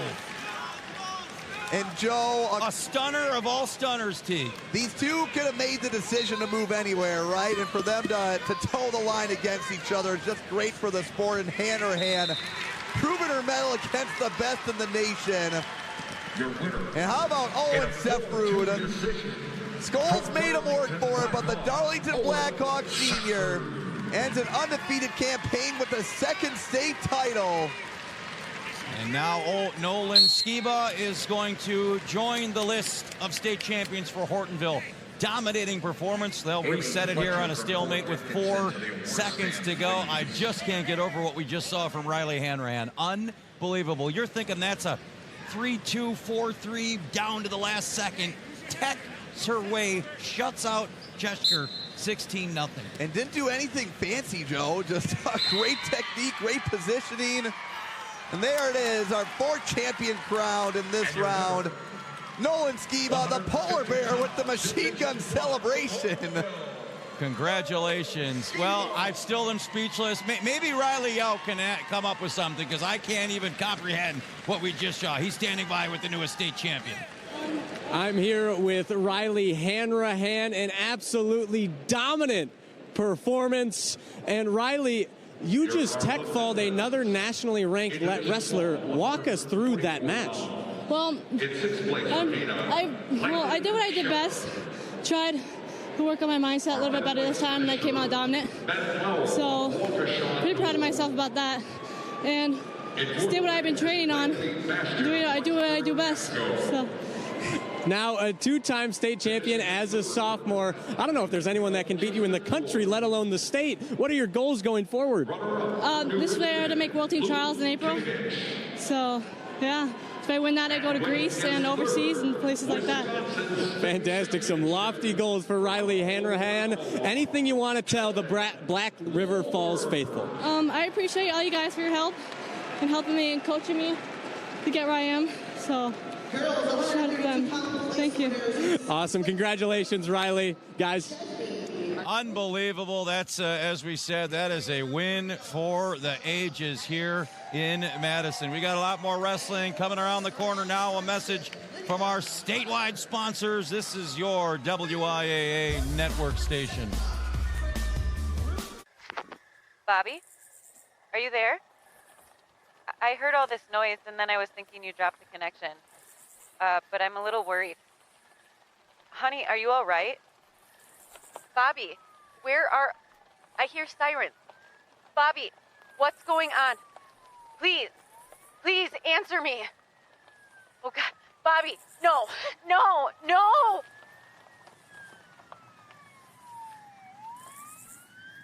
Dairy Farmers of Wisconsin wants you to meet Macy, a senior at Platteville High School, where she stands out on the basketball court. In addition to balancing homework and athletics, Macy is also involved in several community groups, including FFA, where she serves as parliamentarian. She helps on her family's dairy farm, Knobland Farms, with the calves and show heifers, drives tractors, and assists her father with breeding and record keeping. This Wisconsin Dairy Student Athlete of the Month feature was brought to you by the Dairy Farmers of Wisconsin. Call insurance agent. Hello, customer. Oh, great. I just had a quick question about my insurance. You are 312th in line. Oh, it's just a real quick question. Would you like a callback in 6 hours? No. Sometimes humans are just more helpful. Hey, Max, I can answer your insurance question. Awesome. Appreciate it. Farm Bureau Financial Services. Insurance, financial planning, all in one place. Please hold.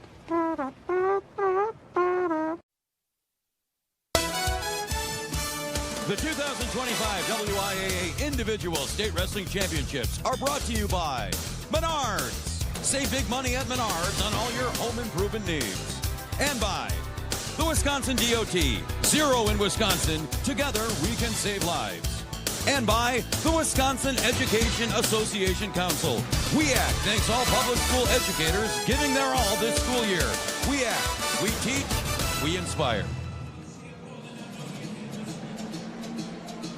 beautiful night in Madison, even more beautiful indoors. The Kohl Center, that's what it's all about. Our latest batch of state champions picking up their hardware here on the podium. As we get set for more final action, Teague Fenwick, and we move ahead to 157 pounds and history. We've seen it made once tonight. There he is, Teague Fenwick. Does number 31 have a reservation in the four-time state champion club? Danny Heiser of Evansville looking to go up 52-0. His opponent, one of the lowest seeds in the finals, the 6th seed, Gunnar Johnson of Melman at GET. Over on Division I, if undefeated battles is your thing, well, you get a lot of them tonight. We get one more over this 157-pound final. Nina's Declan Cook, Pewaukee Pirate, Caleb Cady. Division III, Tyson Imhoff of IGH, Ashton Meister of Poinet. And on the girls' side, Layla Risler, the freshman, Mondovia Levistrom, and here's on Olivia Hoffrichter of Anago. And here's our Rural Mutual Insurance Company road to state, and here's the road Danny Heiser's been on, Teague, and it's been a very similar script over his career. Comes in undefeated and rolls to a state title. And as we mentioned in our pregame show, if Danny Heiser wins this match, not only does he become the 31st four-time state champion in WIAA history, he ties Hunter Weber of Marshall with 212 wins for the all-time state wins record. So to say there's a lot on the line for Danny Heiser would be a bit of an understatement here in this final. The opponent, a 6th seed, Gunnar Johnson from Gale Ettrick Trempolo. And Joe, the question is, are we going to get one more vintage Heiser fireman's carry? Starting off with a nice go behind to pick up the first takedown. And the girls have kind of stole the show here tonight, Teague, with all these superstar matchups. Here's one where we're going to crown a new state champ for the first time. This is only one of 2 weights tonight that doesn't include a returning state champion. So congratulations, Olivia Hoffrichter and Layla Risler, the great freshman. They have busted the bracket, a 5 and a 7, taking out state champs along the way to get to Saturday night. Olivia looking to end her tournament on top of the podium after getting a pin over the 1-seed returning champion Harlow Skinnendor of Pulaski. Looking to be the second Hoffrichter to win a state title, as her sister Alex, a state champion for the Redbirds. Looks like Tyson Imhoff of IGH looking to win this rematch against Ashton Meister of Poinet. He gets the first takedown. And Danny Heiser doing Danny Heiser things. 12-2, a minute into the match. Teague, could we see a first period tech fall? Heiser with the trap arm tilt. He is 1 tilt away from history. That's going to make it 16-2. How about a tech fall in the first period to end your high school career in the state finals? Did the same thing. The bi-state finals against a Minnesota state champion just makes it look so easy. And how about the Evansville senior, undefeated 4th year. The crowd gets on their feet, and Danny Heiser, the 31st state champion in WIAA history. And the crowd on their feet. Danny Heiser took only 1 minute and 43 seconds. He's on his way to the University of Missouri, but tonight is his. 31. Join the club, Danny Heiser. Congratulations. And with that, 212 career victories. Unbelievable. Hunter Weber of Marshall, the 3-time state champ, has to make some room at the top now of that record book. And Heiser making his way over to his parents. And his buddy and his coach, Ryan Taylor, former Badger All-American there, sitting front row for Mr. Heiser. All right, now we have some serious matches that are right down to the wire here, Teague. Second period, Caleb Cady, the 2-seeded Pewaukee, leads the top seed Declan Koch of Neenah, 3-2. Imhoff's increased his lead 6-1 over Meister, and Hoffrichter and Risler scoreless to start this second period. Yeah, Risler, the 7th-seeded freshman. Her only loss of the year, Sydney Andrews of a Turner. Her quarterfinal opponent beat Sydney Andrews of Turner to avenge that loss. And a big win in the semis over Caitlin Nosbish of Black River Falls. Lateral drop by Hoffrichter. Beats the feet in. Olivia Hoffrichter What a lateral drop from the heavens. Trying to get the foot in, and she's done it. The 5 seed, back-to-back stunning pins in the semis and the finals, and the junior is a state champion. Joining her sister Alex as a couple of Anago Redbirds to stand atop the podium in the girls division. Layla Risler, guessing she'll be back here, Joe, at some juncture. But how about Olivia Hoffrichter? One of the more exciting state runs. I mean, the story in that bracket was Harlow Skinnendor and a few state runner-ups. Well, Harlow was the only one to make it to the semis. The runner-ups found themselves in the consies after losing in the first 2 rounds. And Olivia Hoffrichter finds herself atop the rubble. Nice. 145. And there's another Hoffrichter lat drop. Coach going for a ride. Good stuff. All right, Tyson Imhoff, the #1 seed, and Meister, the 2 seed. It's all Imhoff in this Southwest Wisconsin battle. IG Highland with a big lead heading into the 3rd period. The match of this session is in Division 1. Coke and Katie, undefeated versus undefeated. How about Caleb Katie, Teague? Takes 3rd a season to go at 165. How often do you see this?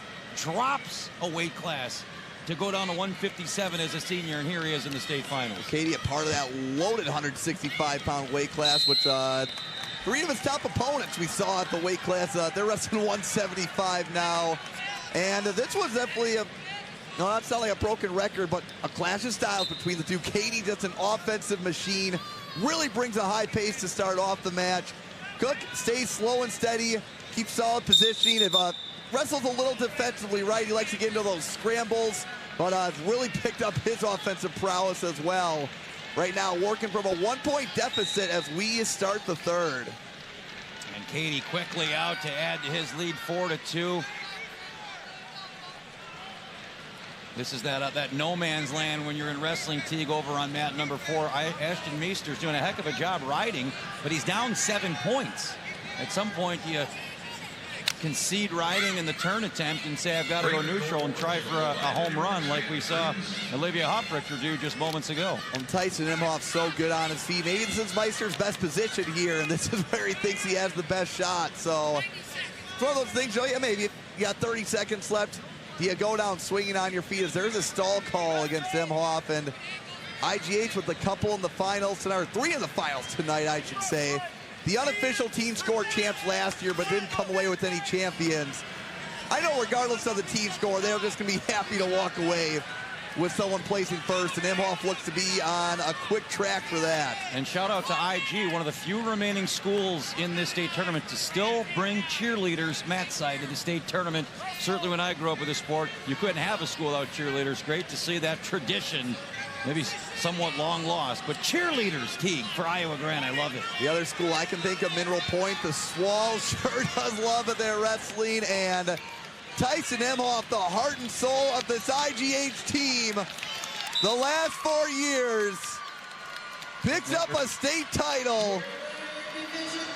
And now we swing over to mat #1, where it's down to the final 20 seconds. Can Caleb Katie hang on here?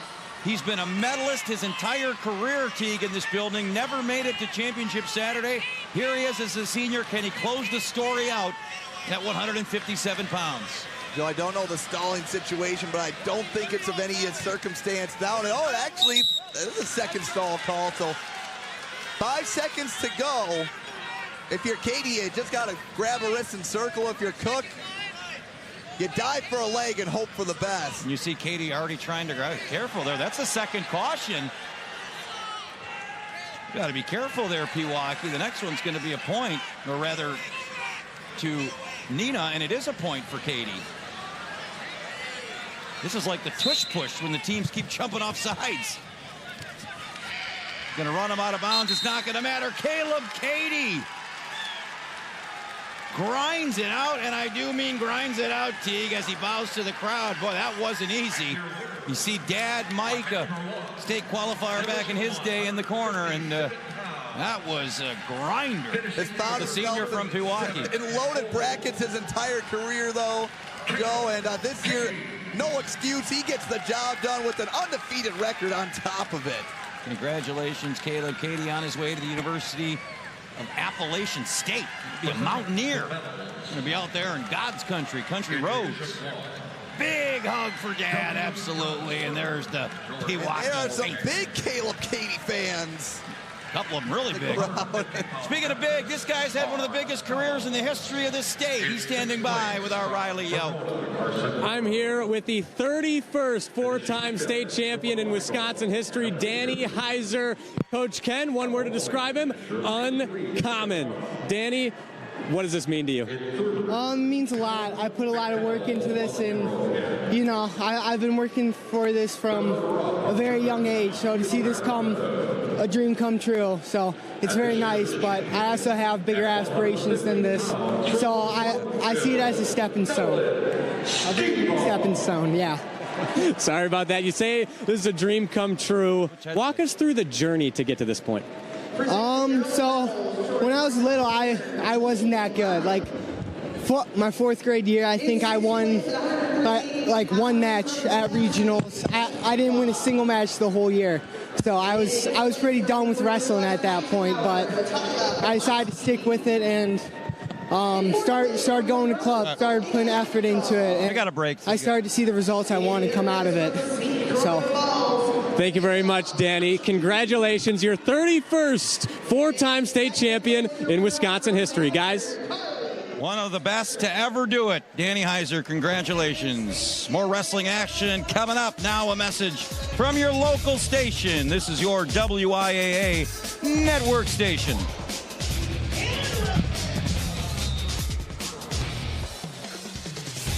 At Muir Roofing Construction, 99% of our residential roofs are done in a day and come with a lifetime shingle warranty as well as a 15-year craftsmanship warranty. Call me, Jim Muir, for roofing, siding, and gutters. And remember, as always, we do it right at any height. Ashley's best mattress deals of the season are here. These are the best mattress deals we've ever offered, so get them while they last. Plus, finance your entire purchase for 5 years with no money down. At Ashley's President's Day mattress sale, going on now. Every day, thousands of older adults in our community face the invisible challenge of social isolation. It's not just about feeling lonely. Social isolation is linked to depression, heart disease, and even early death. But it doesn't have to be this way. Together, we can address social isolation in Madison with education, awareness, connection, and community. Visit newbridgemadison.org to discover resources and learn about the newly formed Ending Isolation Madison Coalition. Over 95 active auctions right now, like this four-wheel drive pickup for $100 or this refrigerated semi-trailer.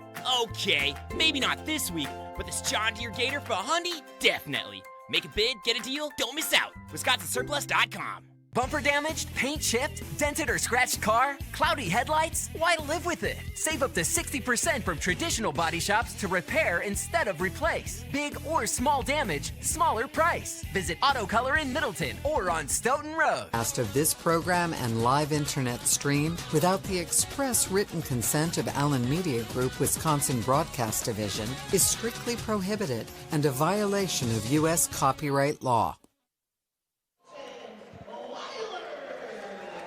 The great seal of Wisconsin and a great night of wrestling here inside the Kohl Center in the capital city as we are mowing through this championship Saturday. Welcome back into the broadcast center. Joe Miller, Teague Fenwick, and a special guest, state chairperson for the Wisconsin Wrestling Federation, our good buddy Todd Schaff. Great official, great patron of the sport in this state. Todd, we'll talk some WWF, but as an official and a person who's really involved in the state, what's your takeaway? A lot of new and improved changes to the state tournament. What do you think? Yeah, what an exciting state tournament. I mean, there's so much work goes into this, the planning, the referees, the people, table workers, everybody, all these volunteers. What a great event. And, of course, the officials with, new brackets and sectionals for girls. A lot of big changes, and I think the fans have loved it here these last 3 days. Yeah, absolutely. You see the level of this wrestling going up all the time, and it's just phenomenal. We're going to set the stage here. Teague, this is one of those gaps where we don't have a girls match. So if you're looking for a female, we'll be off this round. This is strictly 165 for the fellas, so a triple box there. Look at Tristan Stelt, the two-time state champ from Fenimore, making his debut in Division II. There's your buddy, the Herminator, Teague, taking on Sullivan Ramos. And over in Division 3 as the bottom of our screen, so we go triple box for this, so getting ready to get started. Well, Todd, if people don't know, and you think the season comes to an end, that's not the case. We have another season of March Madness, which starts next week down in Reedsburg, and then we go into the individual state. Talk about for the youth, because there are hundreds, if not thousands, of youth in attendance this weekend. What's coming for the youth version of this tournament in the next month? Yeah, so next week we have our state team duels in 2 weeks we'll have our state team duels in Reedsburg.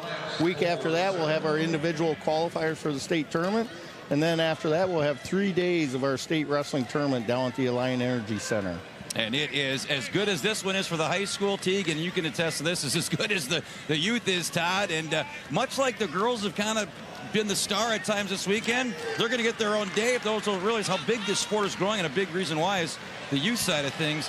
Girls wrestling's its own day now, day 3 at the Kids State Tournament, right? Yeah, on Sunday it's girls only, and they've grown so much that we have to give them their own day and their own venue, and it's just phenomenal. Teague, we got multiple near falls here. What's going on as me and Todd are just loving up the kids wrestling? We're getting Stel, we're getting Herm, getting near falls. Well, Sullivan Ramos did Sullivan Ramos things. He went big, and of course, Herm counted it pretty well, picked up 6 points with those 3 swipes to go on top of it, but you cannot count the Kenosha Indian Trail senior out of any match. Of course, the Herminator looking for his 2nd state title for Nina and Coach Kyle Kluskins. Tristan Stelt looking for his 3rd state title, but like you said, Joe, a little bit different scenery for him as he's on mat number 3 in Division 2 now.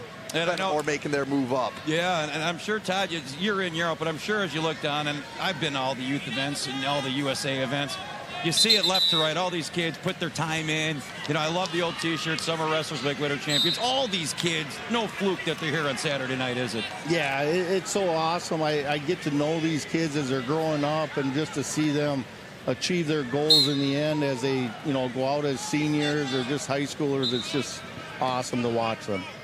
And a lot of them, like Tristan Stelt, national success, wrestling in Fargo, which is kind of the pinnacle of high school wrestling, which you guys have had a lot of success. And in fact, the highest mountain last year, you guys were national dual champs. Talk about that great accomplishment, because I'm sure this year there's going to be a lot of kids come May up in the Dells that want to be a part of this year's dual teams. It was so awesome. I got to go down to Tulsa, Oklahoma, and to watch Kellen Wolbert win that duel in the end. And there were so many others that won it throughout that duel. It was so phenomenal. And I got to talk to Aiden Sinclair earlier today. He's in-house here, and I just thanked him so much, because those guys were off to college. They had no reason to come back and represent Wisconsin. And there's so many of them that I could just mention, and I don't want to go through the whole list because I'll miss somebody. But, man, they put Wisconsin on the map. And Teague, you know it, the background, right? All the freestyle state titles. We were talking about guys like Haken Peterson. Todd just mentioned Kellen Wolbert. They put in that time, man. Oh, Joe, some of my favorite things that people send me online is those old youth brackets where, in hindsight, 5 years down the road, you see 8 total state championships, 20 finalists in the group. It's fun stuff. And Todd, a lot of it because of the work that you and your colleagues do with the WWF. Wow, there's no way I should get the credit, because it's a team around me. I'm just lucky enough to lead such a great group of people. But I do want to mention, I was doing the team sectionals at Germantown and Oconomowoc, and Kellen Wolbert wrestled, and I had to give him a little grief afterwards with the way he pinned that kid. The last time I saw that move was in Tulsa, Oklahoma, when he pinned the kid from Ohio.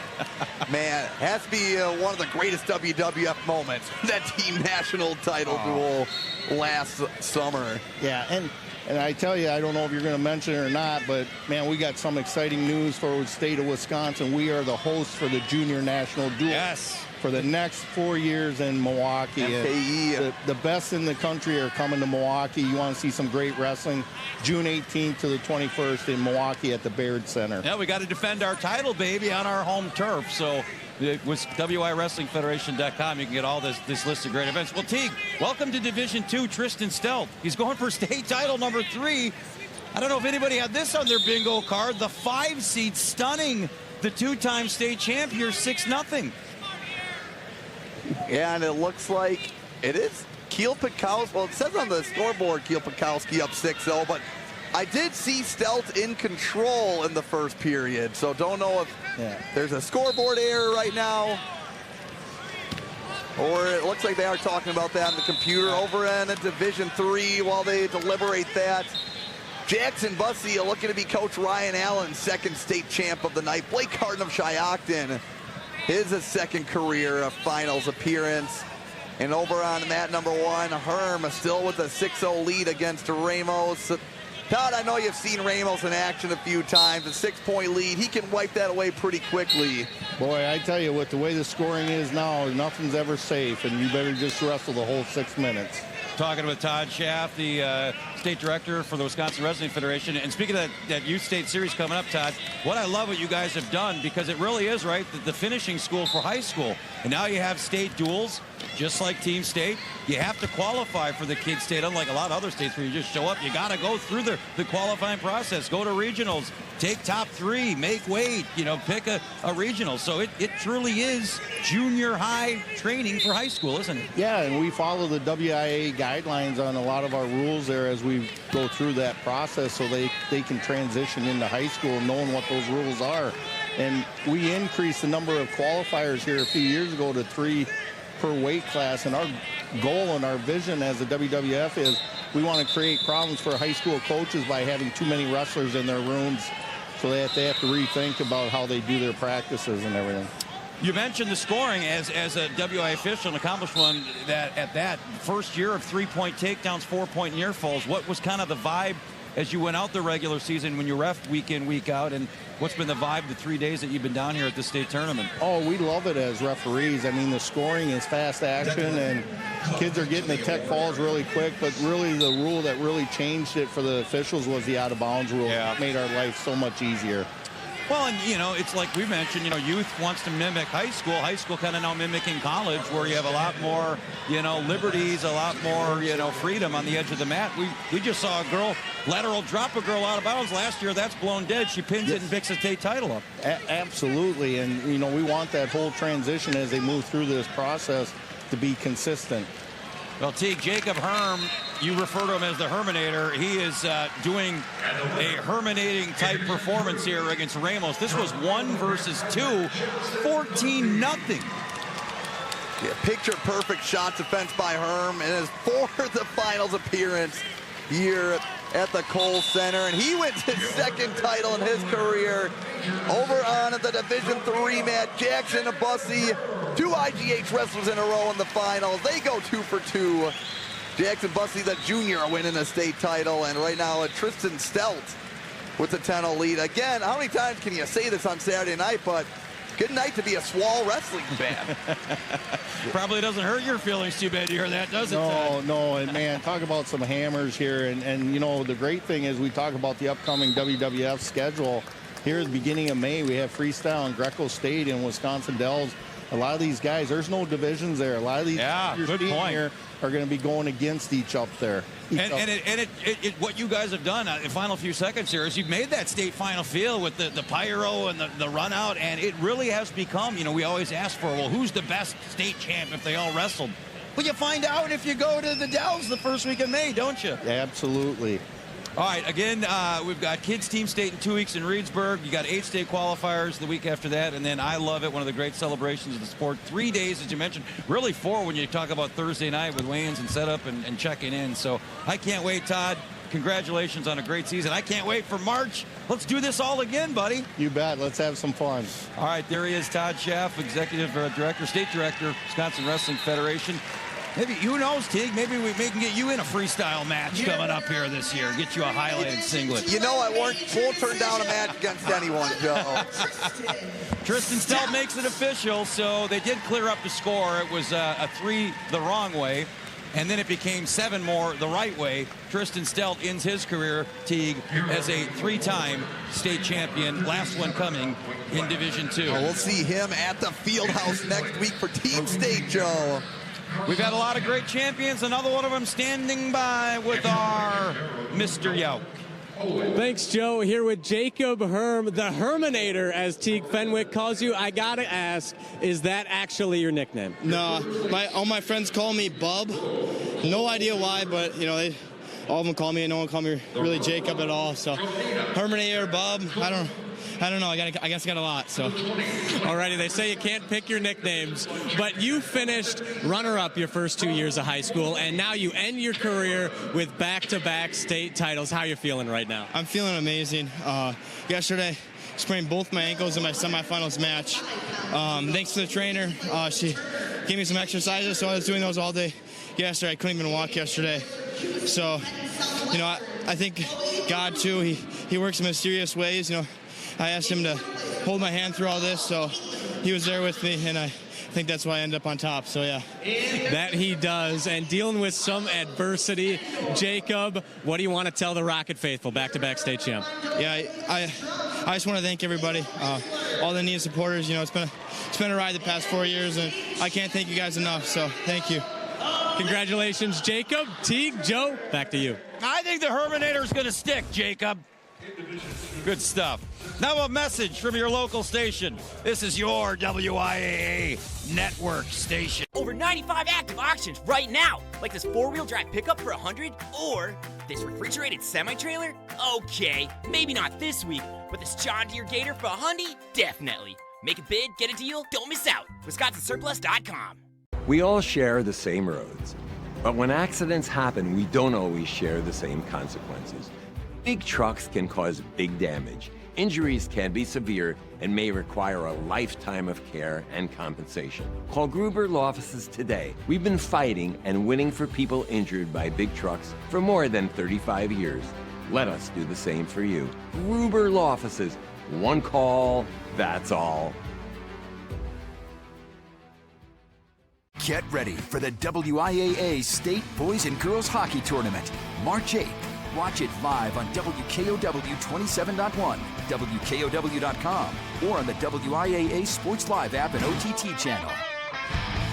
With the new Ultimate Hut Bundle, create your ultimate Pizza Hut feast. I got meat lovers and double pepperoni. Rock, we got double pep. I get double pep. Dude, Bundle Bros! Bundle Bros! Bundle Bros! Build yours starting at $24.99. No one out-pizzas the Hut. Shop local and create the bathroom of your dreams with the Daniel Company in Evansville. Whether you're looking for a stunning shower or a complete bathroom makeover, we've got you covered. Give us a call today for the best deals on your bathroom project. If you dream it, we can build it.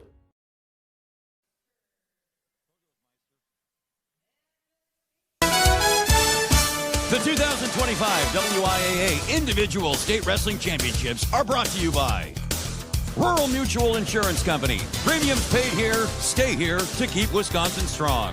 A proud sponsor of the WIAA Rural Mutual Sportsmanship Award for over 50 years. And by the Dairy Farmers of Wisconsin, reminding you to look for the Proudly Wisconsin badge to know you're getting the best quality and supporting local dairy farms.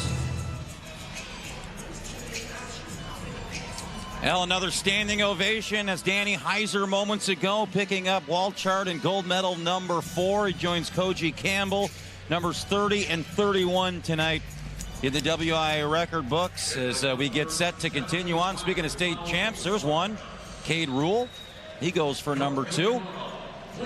Look at our girls matchup after they sat the last round out. That's Isabel Olson, the undefeated senior from Oak Creek. She's taken on a state champ. Matt 1, Teague, he's a state champ. That's Liam Crook. And then a pretty good one in Division 2 with Micah Kukta and Nick Trepanier.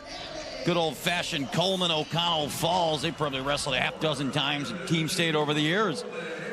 That's the 175-pound D2 matchup. And another 1 versus 2 undefeated, Teague. That's back-to-back-to-back in D1. 3 straight rates where we've had the top 2 seeds undefeated. As Liam Crook goes for another state title, he takes on Eli Leonard. There's a good look at our Division 2 matchup. Crook and Leonard.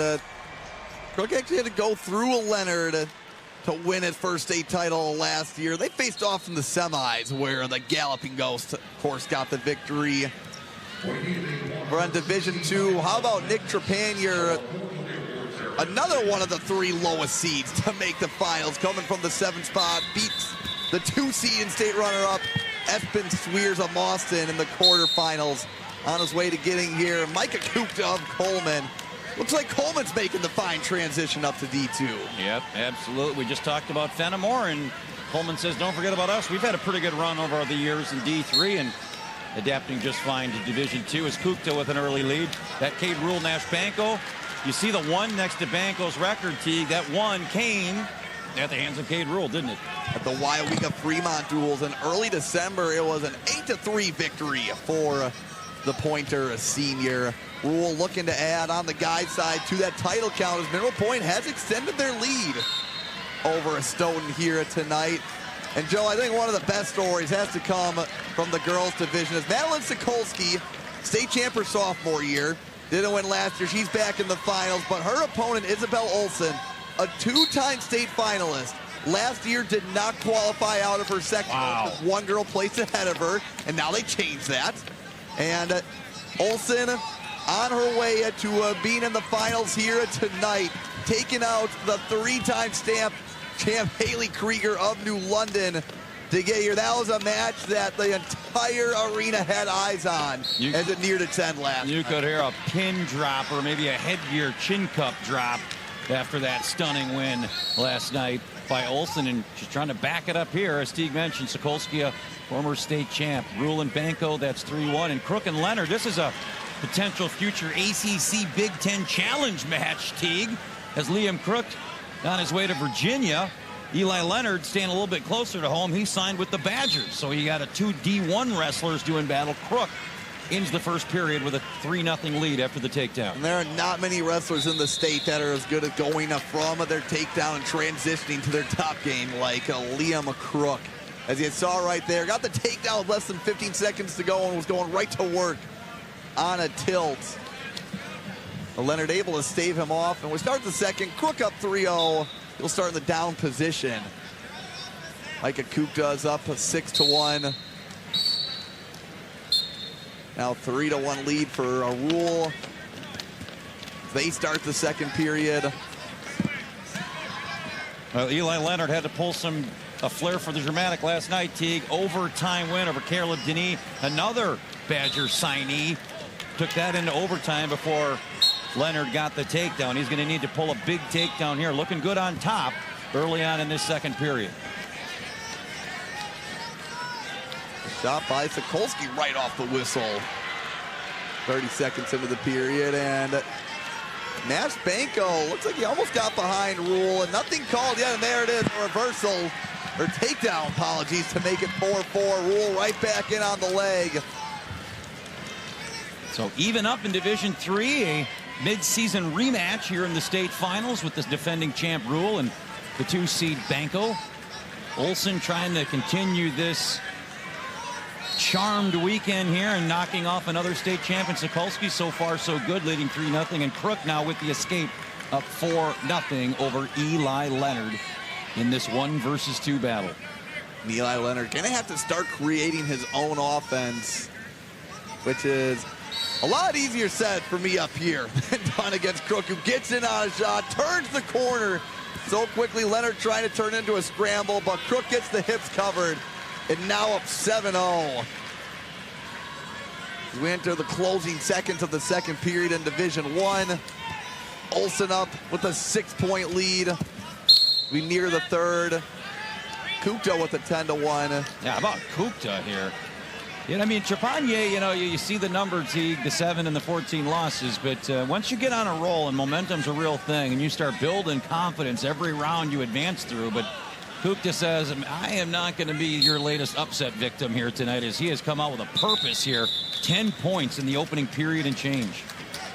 Hey, sometimes it's about getting hot at the right time. And also, Joe, we know over the past 15 years, you can't count out a Trepanier.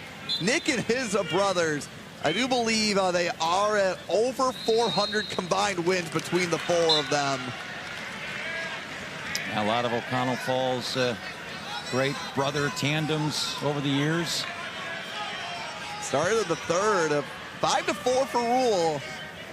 But Banco choosing down. How about Cullen and Jake Morrissey? 5 titles between those 2 brothers. Jake or Cullen, one of the great pinners of the modern era back in his day. Yeah, I believe one of them was on that O'Connell Falls state championship team in the late aughts. Yeah, Cullen was an All-American, wrestled for Purdue. Rule in a deep on a shot. Banco trying to find the crackdown position. And able to hook an ankle, but Rule looking to elevate the knee. Able to peek his head out, and there it is. Ankle slipped free. He goes up 8-5. So Cade Rule in this back and forth affair with Nash. Banco taking Fred, and Eli Leonard gets a takedown and nearly near fall. Look out. Leonard, 4 unanswered. Game on in Division I, Teague. 7-4. Joe, do you think we go neutral in this situation, or? Well, he nearly turned him. I think Eli's going to say, I think I can do that tilt. He's going to give it his best here, at least to start. Going to get his first caution. Yeah, got a takedown, went right into that cheap tilt. And luckily, Crook was smart to see where he was. He kind of did a somersault out of bounds there. We'll get a reset. 50 seconds to go. Can Leonard stage a big-time comeback here and win his first stage? How about Isabel Olsen, the 5 seed? Can you really call her a dark horse as a 2-time runner-up? Looking to get that elusive state title. Sokolsky in trouble. 10 seconds remaining in the match. Regardless, Olsen's going to pick up a state title here. It's just by what margin? And that'll do it. What a story by Olsen. Her first state title, as Teague mentioned, missed the state tournament entirely a season ago. This year, she's the top of the mountain. Eli Leonard in on a shot here late. Yeah, still 15 seconds to work, so needs something big. Is he going to try and catch the head here, Joe? Crook can survive a takedown. And Leonard trying to hop over. And nothing there, and that's... Oh, they are going to give him the takedown. Crook will hold on to the leg, and Liam Crook. What a match. Stays off the comeback attempt. A 2-time state champion as a junior. Across the arena, Cade Rule. The 9-5 victory to win his second state title in his career. I'll give Eli Leonard credit. He scored 7 of the last 8 points there, Teague. He was down 7-0. Ends up losing 8-7. Nearly came all the way back. But it is Liam Crook with state title number 2. And it is Micah Kupta with a state title at 175 pounds for the Coleman Cougars. And Kupta becomes the Cougars' 40th state champion. Ooh, they're getting into the top 5 discussion now. Congratulations. Boy, that Crook-Leonard match was something else. And Cade Rule, Mineral Point had a 1 state title lead going into tonight, Teague. They now have a 3 state champion lead over Stoughton, Wisconsin Rapids, and Luxembourg Casco in a tie for 3rd. Man, how about that? How about that, though, Teague? Is that just what this sport's all about? Live for, right? Look at Dad. The first people you run to. Coach Jason Champagne with Kupta. Coach Champagne, maybe the best Mohawk in the sport of wrestling in Wisconsin. Oh, such a special moment. Imagine that. Your freshman year, you get to the finals, you think, well, this is going to be easy. Finals, then you got to wait till you don't make state. You don't take it for granted. All right, let's head match side. One of the better matches of the night in Division I. Liam Crook hangs on in a wild finish. Thanks, guys. I'm here with Liam Crook, the Galloping Ghost, a 2-time state champion. What does that mean to you? It means everything. You know, I think I've been looked at as kind of overrated, overhyped, and to be able to come out here and compete and show everyone who the best is something I look forward to every day. That was a tough match to win the championship. What was running through your mind in those waning seconds? At the end, it was kind of just, hey, 24 seconds, you've been warned for stalling. Don't do something stupid, but at the same point, too, don't give up because you think you won, you know? You never know what's going to happen. You never know what they're going to throw at you. Yeah, fantastic program you guys have up at Kaukauna. Anything you want to say to the Kaukauna fans? How about them ghosts? Thank you, Liam Crook, your state champion. Back to you guys. I love it, and we'll see the Ghosts galloping into the field house to defend their team state title in a week. Now a message from our statewide sponsors. This is your WIAA network station. Should we switch insurance companies when we move? Yeah, not a bad idea to shop around. Your quote, $3,000, $1,500 a year.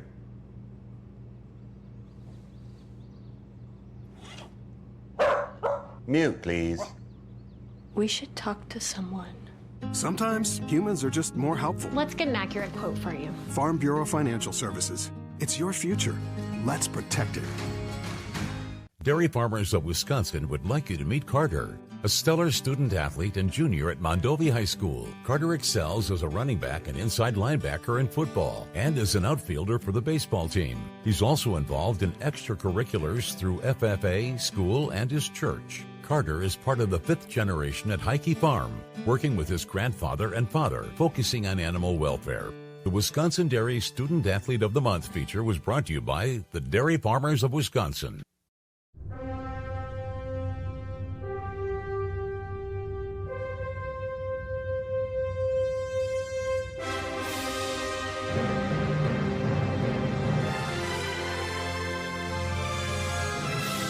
Menards' 11% rebate sale is here. Hurry in and get an 11% rebate on everything. Save big money at Menards. Find out how many times they wrestled. Aye, the Scots are in the crowd tonight, laddie, as we wear our kilts for our state final matchups. Let's send it downstairs. Our Riley Youk standing by with one of our great sponsors. Hi, I'm here with Jenny Martin of Rural Mutual Insurance. And Jenny, what makes the WIAA a great teammate for Rural Mutual? Rural Mutual Insurance only does business in Wisconsin, and it's our mission to protect and support Wisconsin communities. So teaming up with the WIAA is a natural fit. Rural Mutual Insurance has sponsored high school athletics for decades. Why is that? You know, from the wrestlers on the mat today to the fans in the stands and all the communities back home, it's all about community for us. Our agents and our employees, we are all Wisconsinites too, so we're cheering right along with everyone today. Hey, gotta love that Wisconsin pride. And 2025 marks the 60th year Rural Mutual Insurance has sponsored a very special award. Tell us more about this and why it means so much to you guys. We like to think that great athletes and great humans start as good sports. So for the past 60 years, we have been sponsoring the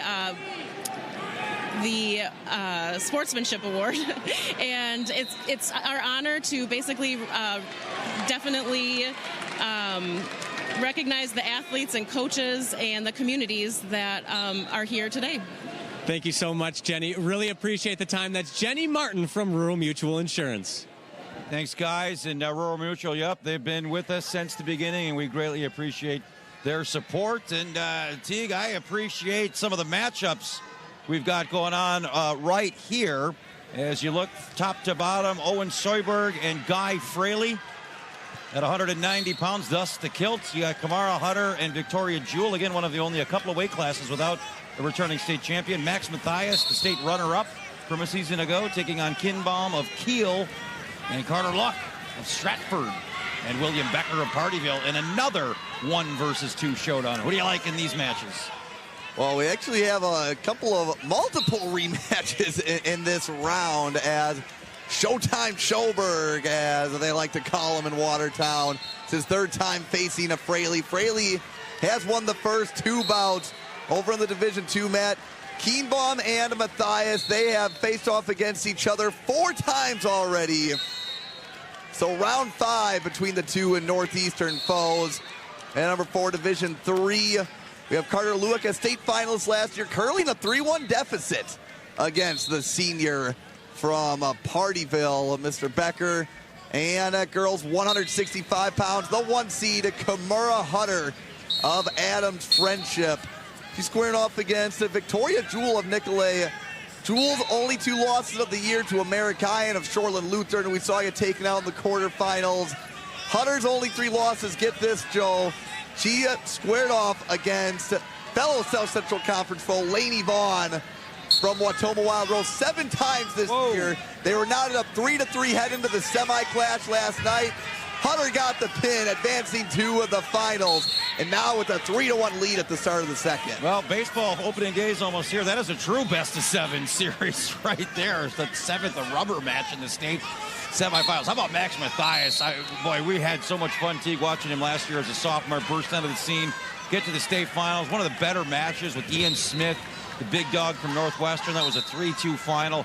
Look at Mathias' record. Has just ran through Division II, 190 this year. Keenbaum, we heard from him in our height video, says he looks at that state board every year as there's a fall. And Hunter, she's done so many times this year, gets an early fall, 2 minutes, 30 seconds in. Adams Friendship with a state champion. Congratulations to the Green Demons. Yeah, back to Keenbaum. He says he looks at the board every day, and they have pictures of the 3 state champs.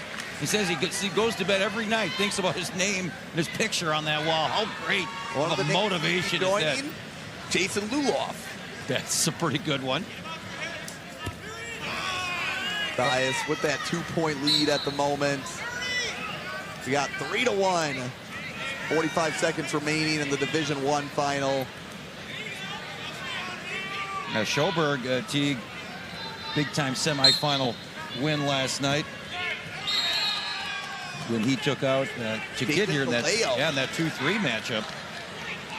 That was 4-2 Schoberg. Really no problem with Taylor Tritz in his semifinal. He moved on 13-2.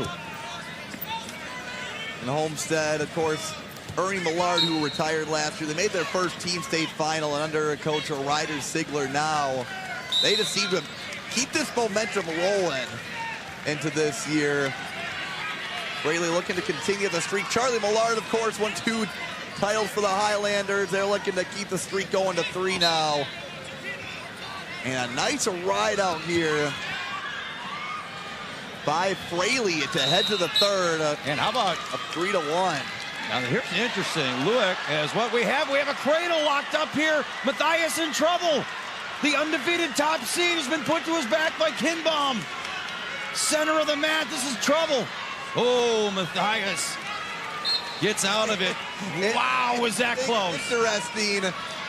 As Keenbaum now with a 4-point lead, gonna hold on to the cradle. 90 seconds to go. The point's not assessed yet, and he's still holding on to the same hold. We got a 1-point lead. And my buddy, Brian Buddy Keenbaum, the head coach, one of the best dressed men in Division II. Look at the purple blazer, Teague, for the Kiel head coach tonight.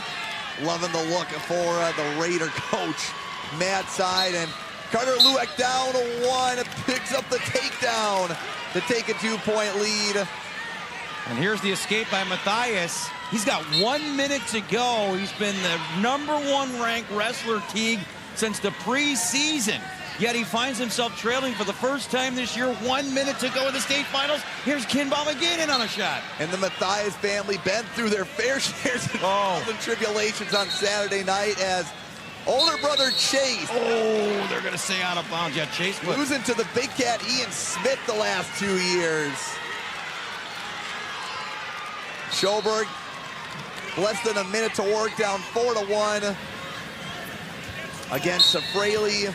Big higher fireman's carry by Mathias. Now switches off to that low leg single, Teague. Now it's a scramble game.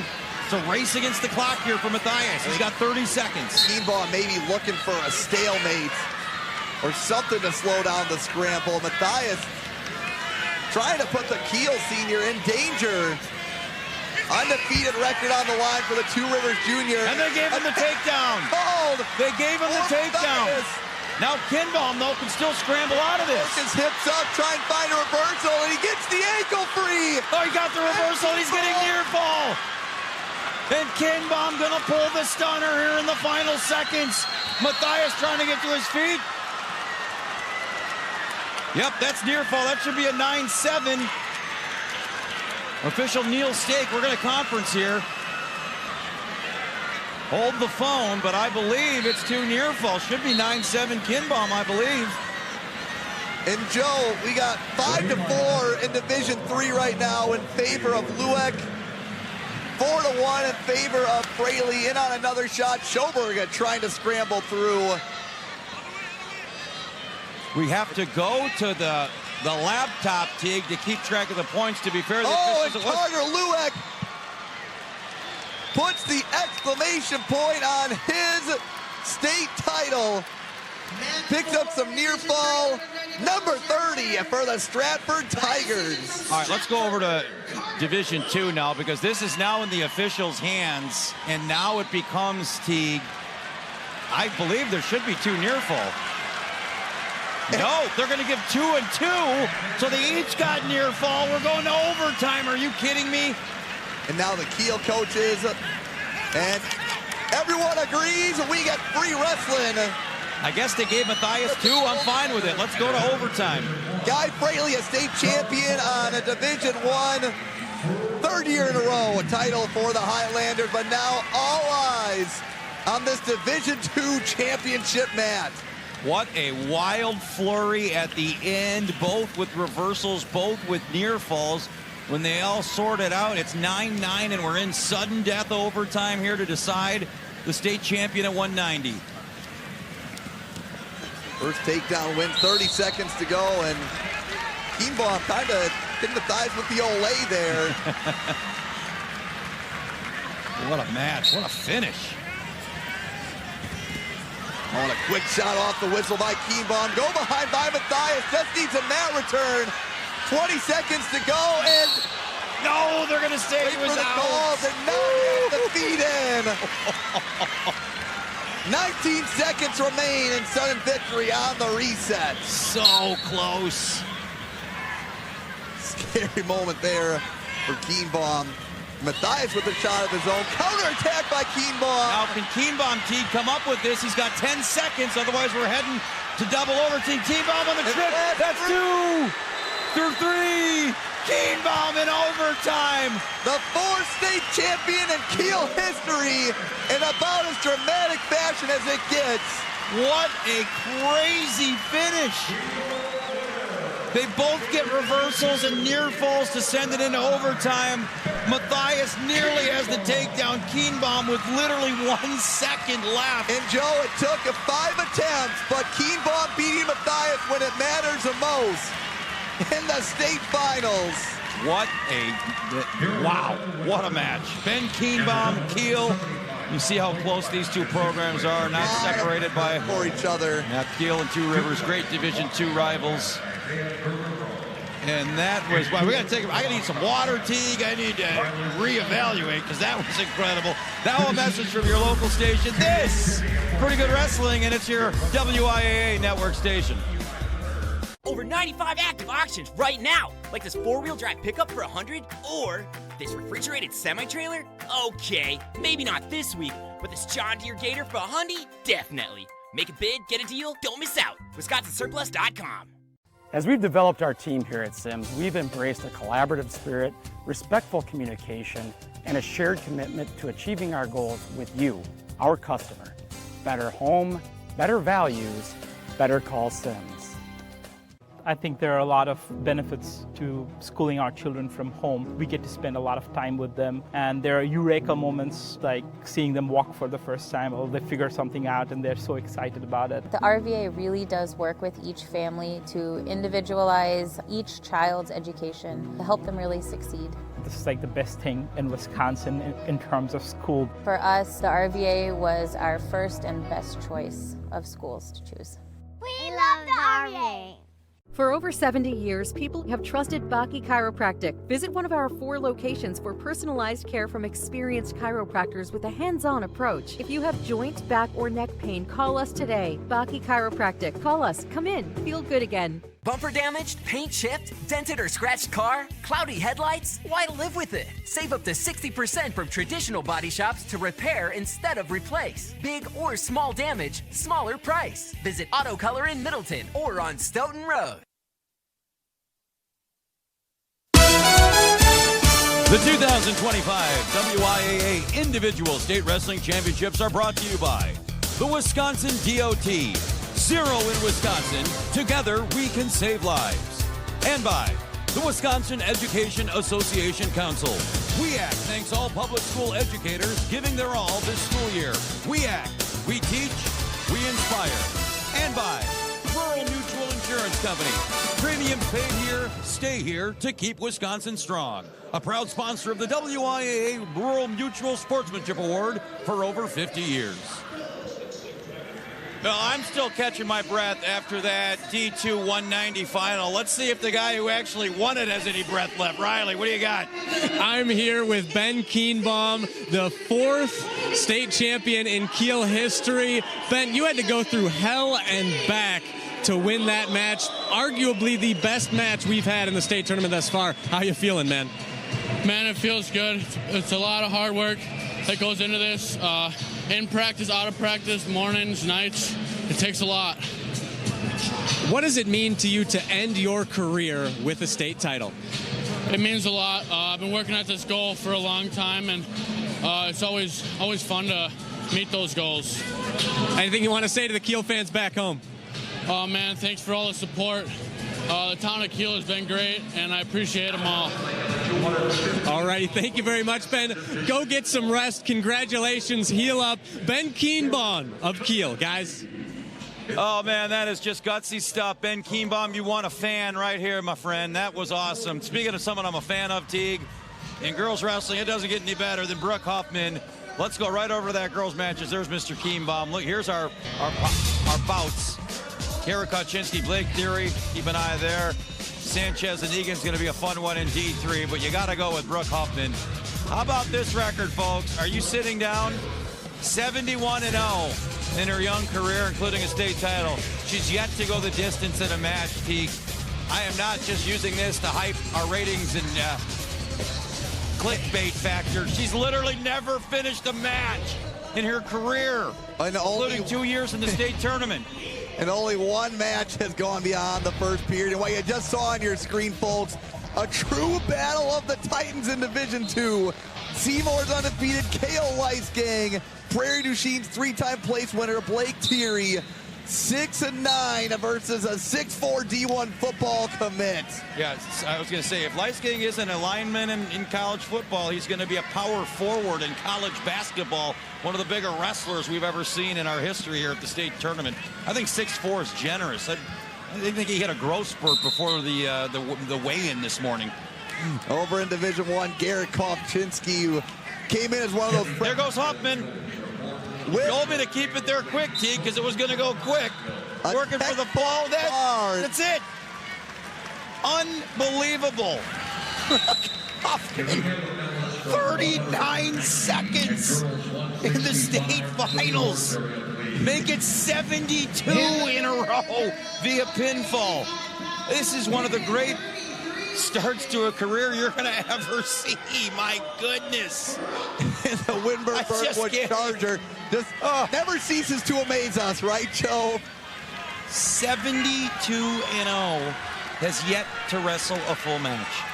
Let that one sink in. All right, now we could get down to some wrestling here. Yeah, this Leisgang Theory, Teague, these are a couple of bulls. That is just big, strong dogs wrestling there on mat 3. And over on mat number 1, we got Garrett Kovchinski of Port Washington. Has came close so many times. Now looking to be in a pretty good spot right now as he's up 6-2 on Hartford Union's Hayden Grolke, the 48-9 junior. Well, the problem here for Garrett Kovchinski is he got stuck in the rotating round robin of where does Aiden Sinclair and the Mirasola brothers wrestle the last 3 years. The latest was Sinclair last year in the state finals. You think he was happy to see the Sinclair Mirasola Express leave Wisconsin off to D1 college? He's all like, finally I could get the #1 seed in this weight class. It's like when the Dolphins pop the champagne when someone loses the last undefeated team goes down in the NFL. And got on mat 4, the Division III final, Wesley Egan currently down. Oh, not down. Never mind. It's 0-0 between Egan and Sanchez. Just a fun exchange between the two. Wesley Egan of Parkview, Albany, looking to become the program's first state champion. Sanchez with the victory over the 1 seed Tyson Martin of Aquinas last night. But how about Wesley Egan? It's the turn. He was the 9 seed in this weight class last year. Now look at him working for the pin. Talk about an improvement in a year from 9 to the top of the bracket. And he gets near fall there. And the big man throwing the legs in. Looks like we do have some points over on the Division II final. Thierry up 4-0. And Kaczynski is just such an athlete. I mean, that was a textbook shot by Aiden Grolke. He's in as deep as you can get, and he scrambles out of it as a 215-pounder. Teeth looking like a 126-pounder, because here's Egan again looking for the fall. Not many wrestlers are going to get out from the man-child Wesley Egan's grasp as the Parkview Albany senior becomes the first state champion in program history. That is why, one of the many reasons I love this tournament. Doesn't have to be a football team, doesn't have to be a soccer team, Teague. They have a state champion for the first time in a sport that they can celebrate. Wake up the fire trucks. Let's get a parade going in Parkview. Wesley Egan, congratulations. Down in Orfordville, I believe. You got it. And here's Kaczynski. This is going to be a second period tech fall. It's already over. The question is, does he pin him? He does not. Make it 20-3 in just over 3 minutes. Garrett Kaczynski, my goodness. Think he was motivated this weekend after wrestling back-to-back Mirasola Sinclairs the last 2 years? Definitely came in with a chip on his shoulder. And getting a photo with Grolke, I believe.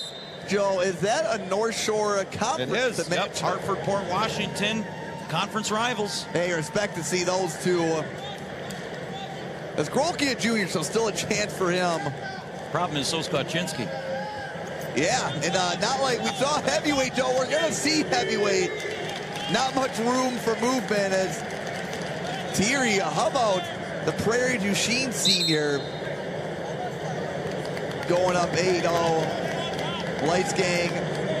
Yeah, we talk about the big cat, Ian Smith, a couple-time state champ. How about that semifinal? Blake Thierry nearly derailed Smith's repeat quest. That was 3-1 last year in overtime in the state semifinals.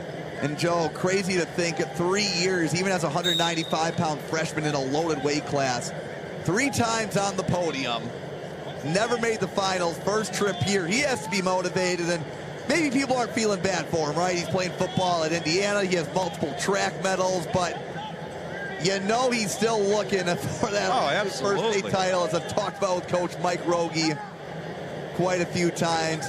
Lights gang, a state place winner last year as just a sophomore. And he put together quite a great season, but right now Thierry in good control. And Leisgang is a unit. Good stalling call there, but should give that up 8. And the second period comes to an end. Blake Thierry in firm control.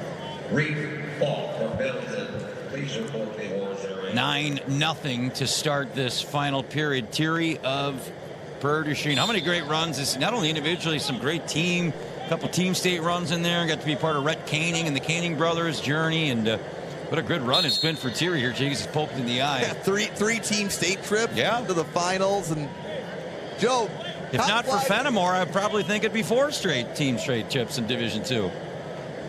Man, time flies when you're having fun. Already here in the penultimate finals matches. Just 1 round remaining. Brooke Huffman patiently waiting over there as her has been over for about 10 minutes. I tell you what, the amount of time Brooke Huffman's been waiting to be interviewed is longer than she's been on the mat, I think, this season. Sorry, Brooke. Well, here we go. 9-0. Thierry has controlled this from the jump. I'll tell you what, Teague. Be careful. Lice Gang, pretty successful on the freestyle scene. He is. With I'd say undefeated in the wingspan department against his opponents. I mean, we were setting up for the finals. The Badger basketball team was loading up their bus. They got a big-time matchup with Michigan State tomorrow, probably going to decide who wins the Big Ten regular season title. I'm surprised Greg Gard didn't say, hey, Lice Gang, grab a duffel bag. We need a backup swingman tomorrow against Sparty. And Thierry back in again on a shot. How do you even come? I mean, someone that lanky. I mean, we've seen lanky wrestlers, but we haven't seen 6'5", 220-pound lanky. I mean, this is the next level of lanky. And have control of his body like he does. It's just impressive. His coordination and his strength. I knew he was big, but when I was here Thursday for weigh-in and he walked by, he's one of those where you just stop and look like, man, that is a big dude. And now Thierry in on another shed. Thierry, though, chopping down the oak here tonight, Teague, in a big way, up 9-0. Not many things the Prairie du Chien senior hasn't done in his sporting career. Yeah, Teague mentioned 3-sport athlete. Stud football player, clearly stud wrestler, and a lot of track medals as well. That's the other thing. When you're 220 and you can run hurdles and the 400 and some of the long and triple jump. Unbelievable athleticism. And when you ask someone what position he plays on offense, you just answer yes. You kind of put him anywhere. Exactly. What do you want to run it? Do you want to catch it? Do you want to pass it? Well, he's going to pass the test here. He's a state champion. In 12-0 of the Giants. Wow. Congratulations, Blake 3. That is just raw athleticism. I know somebody else who has raw athleticism. She's standing by with our Riley Yo. Thanks, guys. I'm here with the incomparable Brooke Huffman. And Brooke, you're only a sophomore. Yeah. You have no equal in the country. You spent more time waiting for this interview than you did on the mat the entire tournament. What are you looking for at this point? I'm looking for someone to definitely try and beat me, so I'm looking for some comp. Perfect answer. And obviously the sky's the limit. What are your goals going forward? Basically, like, be on top, show them who I am. Yeah. Fair enough. And do you have a message for either your fans or maybe someone out there who is looking to beat you eventually, or at least give you a chance? Come get me. Come get me. Come get her, folks.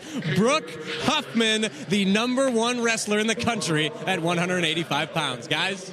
Can we work on Brooke, maybe get her a little more confidence? I think it's her lack of confidence that's really holding her back on the national stage. From our #1 rank. Unbelievable. Wow, Brooke Huffman, what a stud. We got the big boys still to come. Heavyweight coming up around the corner. Now a local break, a message from your network, WIAA. Driving comes with risk.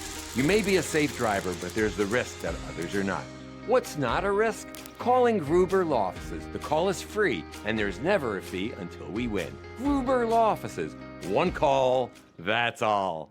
Furniture and Appliance Mart's President's Day appliance deals are here. Shop the best appliance deals of the season from top brands and find appliance doorbusters like these while supplies last. Plus, finance your entire purchase for 5 years with no money down at Furniture and Appliance Mart inside Ashley. Get ready for the WIAA State Boys and Girls Hockey Tournament, March 8th. Watch it live on WKOW 27.1, WKOW.com, or on the WIAA Sports Live app and OTT channel. Shop local and create the bathroom of your dreams with the Daniel Company in Evansville. Whether you're looking for a stunning shower or a complete bathroom makeover, we've got you covered. Give us a call today for the best deals on your bathroom project. If you dream it, we can build it. Livable Communities by Don Tierney would like to congratulate all high school football teams that made it to state. Whether you're looking for country estates, top-notch park amenities, natural views, or community right in town, you're sure to find the perfect fit with Livable Communities by Don Tierney. Over 95 active auctions right now, like this 4-wheel drive pickup for $100 or this refrigerated semi-trailer. Okay, maybe not this week, but this John Deere Gator for $100, definitely. Make a bid, get a deal, don't miss out. WisconsinSurplus.com.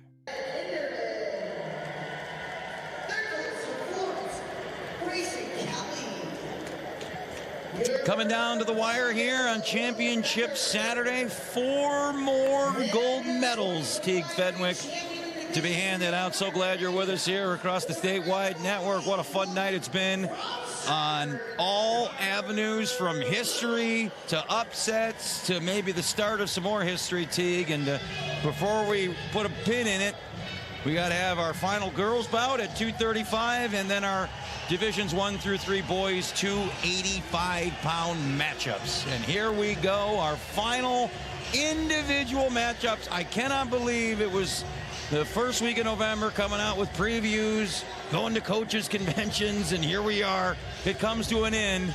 Not for the season, of course, team safe, but the individual side of it coming to an end as you see our matchups. Can't wait for this D1. Talk about a couple of horses, Mekhi Rogers and Tanner Gormanson. Another big boy from Freedom, Hunter Vanderheiden, Jack Simmons from Prairie du Chien, Brody Bokop from Iowa Grant. Third in a row here for IG, takes on Grant Matthews. And then Teague, another weight class where we're going to see a new state champ. We're going to see a new state champ crowned for the first time in a while as Reagan Ziegler or Kaylee Davis, first final appearance. Someone's going to get their first state title. Ziegler had taken out a two-time state champ, Madison Burns. And while it's kind of the exclamation point on what was one of the best semi-sessions we've ever got to witness last night, Joe. And how about this? An all-a-swall battle over on mat number 4 between Brockhoff and Matthews. They've wrestled a handful of times this year. Matthews has come out on top every time, but as we've learned from Keenbaum and Matthias, doesn't really matter, Joe.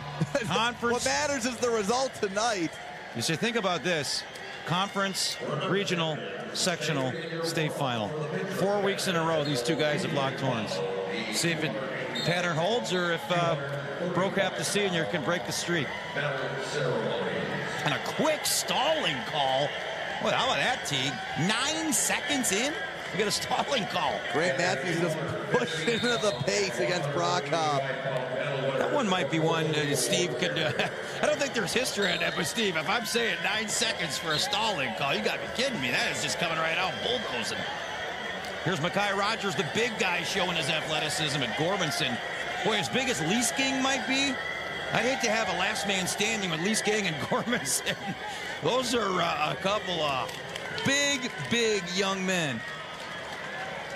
Yeah, Rogers and Gormanson. Wow, look at the slide by known affectionately as the polar bear from Wisconsin Rapids. But Mekhi Rogers, such a low center of gravity, and there's nothing Gormanson could do with it. Meantime, Vanderheiden, the number 1 seed from Freedom, already 2 takedowns over Simmons from Prairie du Chien. The ladies are scoreless with Ziegler and Davis, as are the top 2 seeds in Division III, Matthews and Brockhoff.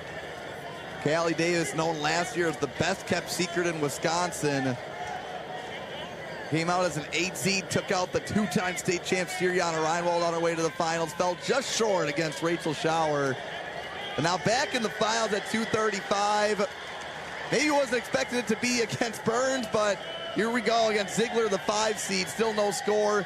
Oh, Tanner Gormanson already with 2 takedowns. I got close on that slide by, and then I think he maybe figured out the riddle that is Mekhi Rogers' defense, because he's gone back-to-back takedowns here, leading at 6-2.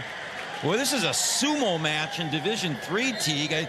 We need a bucket of salt and some geese down there. They're just shoving out of bounds. Well, Matthews off the strength of 2 stalls. Oh, man, they're going to say out of bounds. And good call there. The toes did come up off.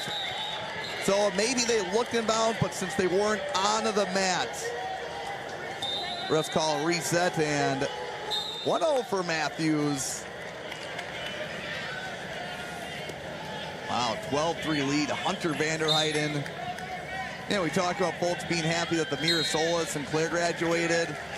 Vanderheiden had to be one of the ones celebrating the most when Coy Hopke left. And now, let's look at that, the way he gets to the leg. Now a 10-point lead.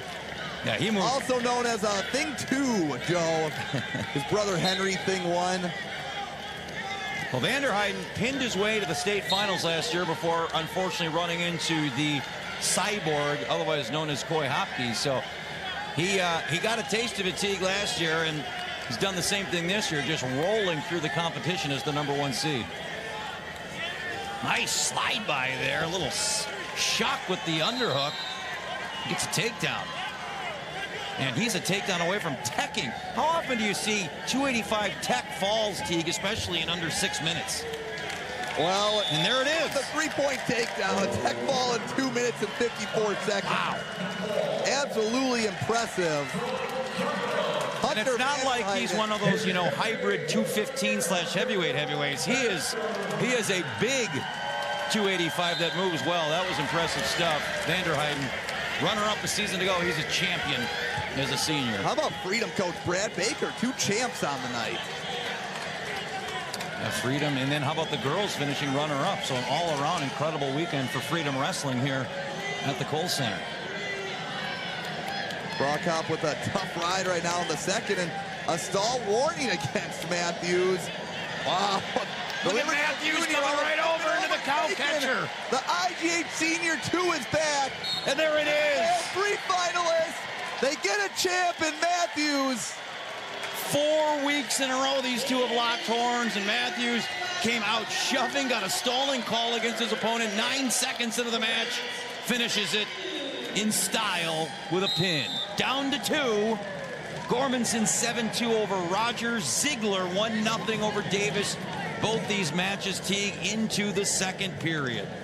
And Ziegler got a chance to talk to her family the other day. Mom said 3 years ago she was contemplating coming out for the sport, and she said, I'll get you a pair of shoes and you have to wrestle through the whole season. And well, look where we are now from that point. She's a 3-sport athlete. She stays active, and looks like it's got her pretty far, as here she is with the 1-0 lead against the senior Davis. Kai Rogers getting some headgear assistance as the snap coming off there. Final 20 seconds. We'll see if Davis goes down here, Teague, in period 3 to try and even it up. Kai Rogers, the 2 seed. It was the number 1 seed, Lendeba from Kaukauna, Teague, who fell to Gormanson last night. One of the better semifinal last last night, D'Angelo Kay and Makai Rogers. How about that semi? Look out here. Gormanson's got double underhooks. Ooh, Rogers able to get out of that. Yeah, with the height difference, you don't want to get a body lock with Gormanson. And Joe, at Gormanson, it just reminds me of a revitalization. You think of the Groobs, the Fullers, those Rapids 215s and heavyweights back in the day. We'll go back 80s. We'll go Rocky and TD Beagle back in the 80s. Legendary big men. Now that is a throwback right there. Two of the best. You talk about the Beagle brothers, man. D1 running backs and 2 of the best big men in the state's history. We head to the third. Ziegler's up 2-0 on Davis. There was a penalty point there late in the period, and you see her, she's limping. I think a weird tangle up. I don't know what the call was. I think it was maybe trying to take that leg the wrong direction on a illegal hold. So it's going to be 2 numbers. You can see she's clearly limping. Does, however, have a 3-0 lead, though, after the penalty. Yeah, we'll see. Can she grit it out? Going to get her headgear back on. Callie Davis towing the line. Her teammate Dylan Weigel losing in the finals earlier, looking to bring home a title. Down 151 to Belmont Platteville. So Makai Rogers is going to have to do something, Teague, he probably doesn't want. Have to go upper body here with Gormanson in this third period. Yeah, because finding 2 takedowns against Gormanson, easier said than done. And another slide by. Gormanson always keeping his feet in. Makes you wonder, and we did say this on our selection show this past Sunday. It was kind of a wide open bracket. Makes you wonder, Gormanson is the 5 seed. Oh, and Davis in on a single leg, 1:15 to go, looking to put the ankle on a shelf, but we have a tie match, Joe. And a quick escape, so 4-3, Ziegler with the lead, but here comes Davis. Ziegler again, right back in on a tie. Callie Davis came oh so close last year. Can she dig deep?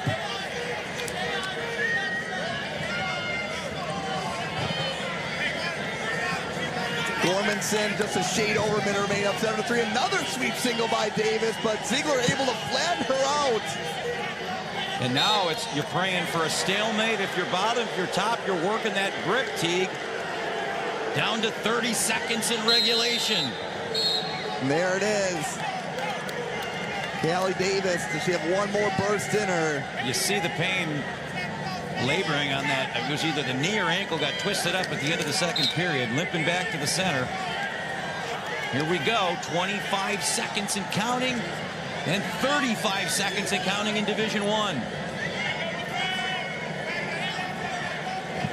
Davis looking for a shot. Nice front head there by Ziegler. Davis shooter off the mat. Rogers with another blast double attempt. Nice defense.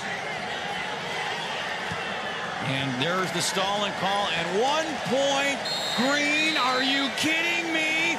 With 1 second left in regulation. How about we end our girls' season with overtime? 1 second, Teague, on the clock with that stalling call. And did I see some gamesmanship there, Joe? And a takedown by Gormanson to seal the win. And Tanner Gormanson adds to the already gaudy state championship total for the Red Raiders. Now here we go, the final match of the season in WIAA individual wrestling, and it ends with extra time. Ziegler and Davis tied at 4. Here we go. No better way to end it right here, Joe. Had some electric girls matches, all the way starting with the first round. And Davis in on a shot at the edge of the mat. Ziegler with a nice whizzer in. Gotta keep that plan. Oh, she limp arms out of there. It is a state title. Senior. 2 trips to the finals and comes away with the title. The closeout individual state. What a comeback. She gets the stalling call with a second to send it into overtime, and then doubles it down, pays it off with a takedown. 1,234 matches wrestled the last 3 days, Joe, and you couldn't ask for a more fitting way for this weekend to end. We made it. Unbelievable finish. Would you ask for anything different? All right, let's go down to one of the big dogs, literally standing by with Riley. Thanks, Joe. I'm here with Hunter Vanderheiden, the state champ at 285 pounds. Hunter, you got so close last year, but now your senior season, you end on a high note. How are you feeling? Feeling amazing. I mean, a lot of pressure got off me, but going to California, I'm glad to get the state title in the bag.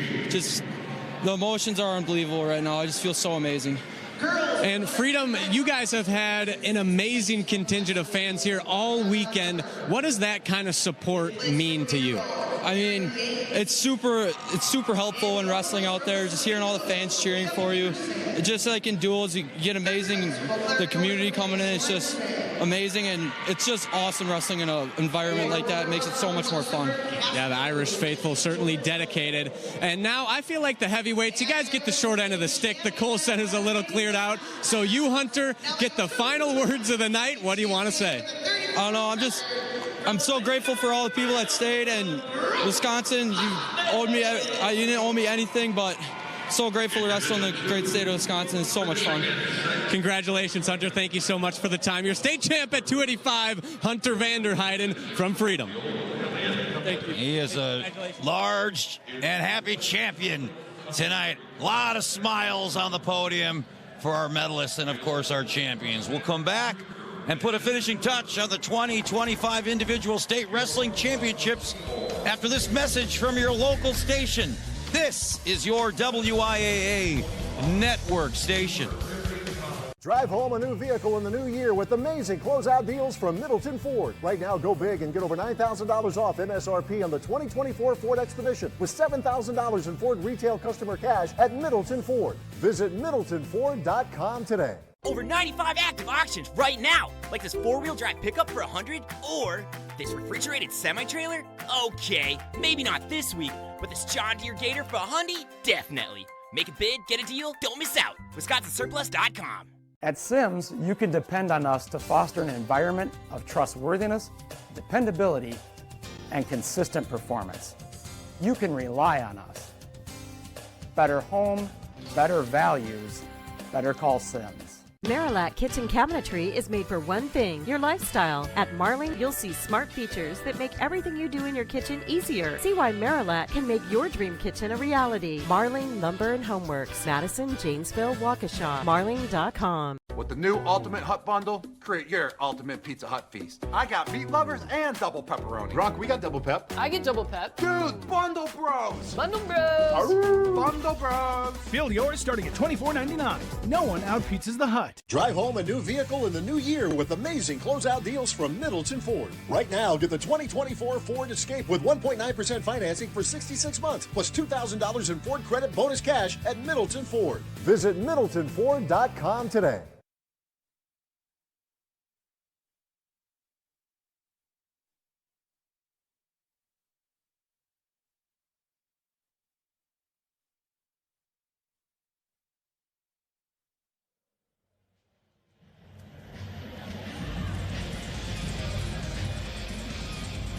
And welcome back in. It's time for our Wisconsin Department of Transportation Wrestlers of the Night. And start with Liam Crook. Teague, rematch from last year's state semifinal. Got a little interesting at the end, but Crook gets state title number 2 for Kaukauna.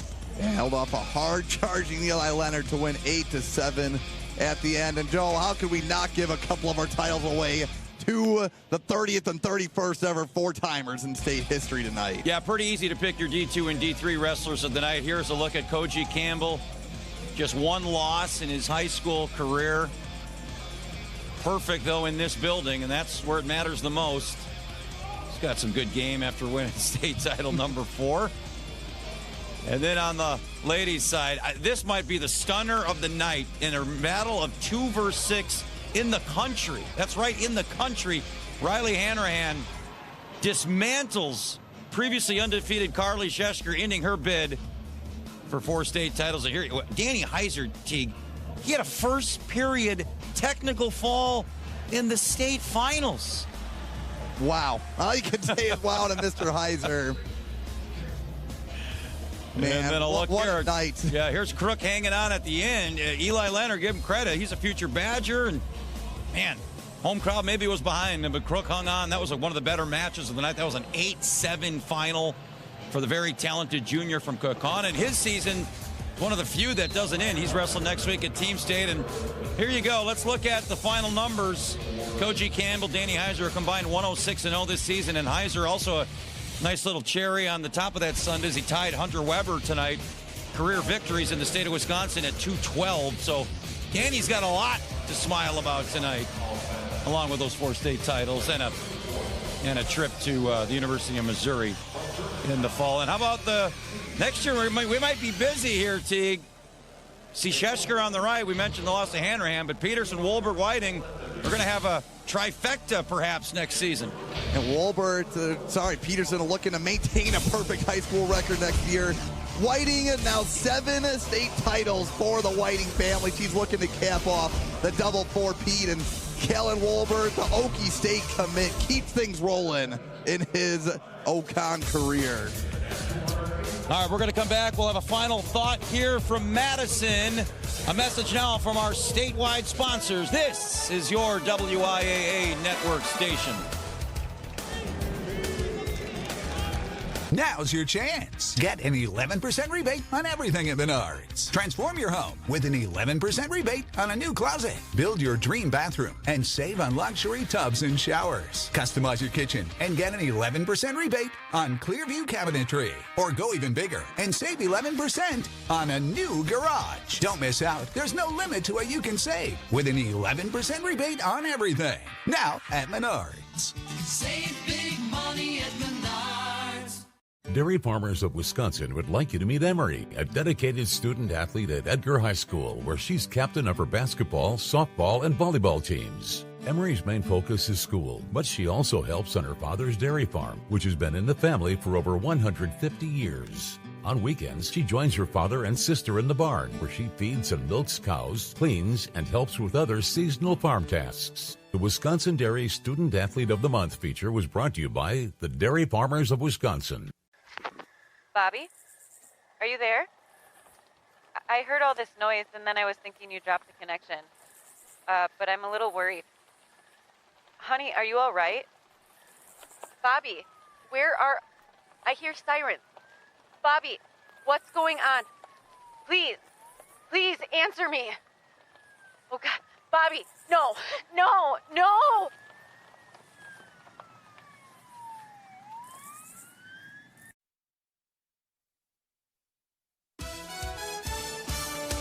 The 2025 WIAA Individual State Wrestling Championships are brought to you by the Dairy Farmers of Wisconsin, reminding you to look for the Proudly Wisconsin badge to know you're getting the best quality and supporting local dairy farms. And by Menards. Save big money at Menards on all of your home improvement needs.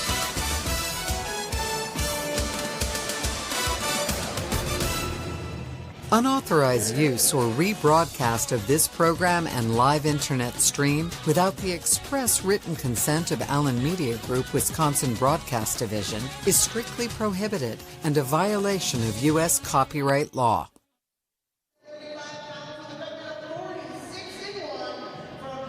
Final hardware of the night being handed out. Congratulations to our champions in all 54 contested weights here tonight at the Kohl Center. Truly a historic evening here in Madison on really Teague Fenwick, both sides of the aisle, boys and girls. We'll highlight that a little bit more as we wrap it up here. Welcome back inside here, the top of the Kohl Center, and mentioned historic night, Teague. We get not one but two kicks at the four-timer bucket, and they both cash in. Koji Campbell, Danny Heiser, the latest. And, of course, in classic Koji and Danny fashion, they do it just so dominantly. Credit to Orlov for keeping things close, but Koji, just his athleticism, his grit just cannot be matched by anyone, and that's why he's in the Pantheon now for a reason, Joe.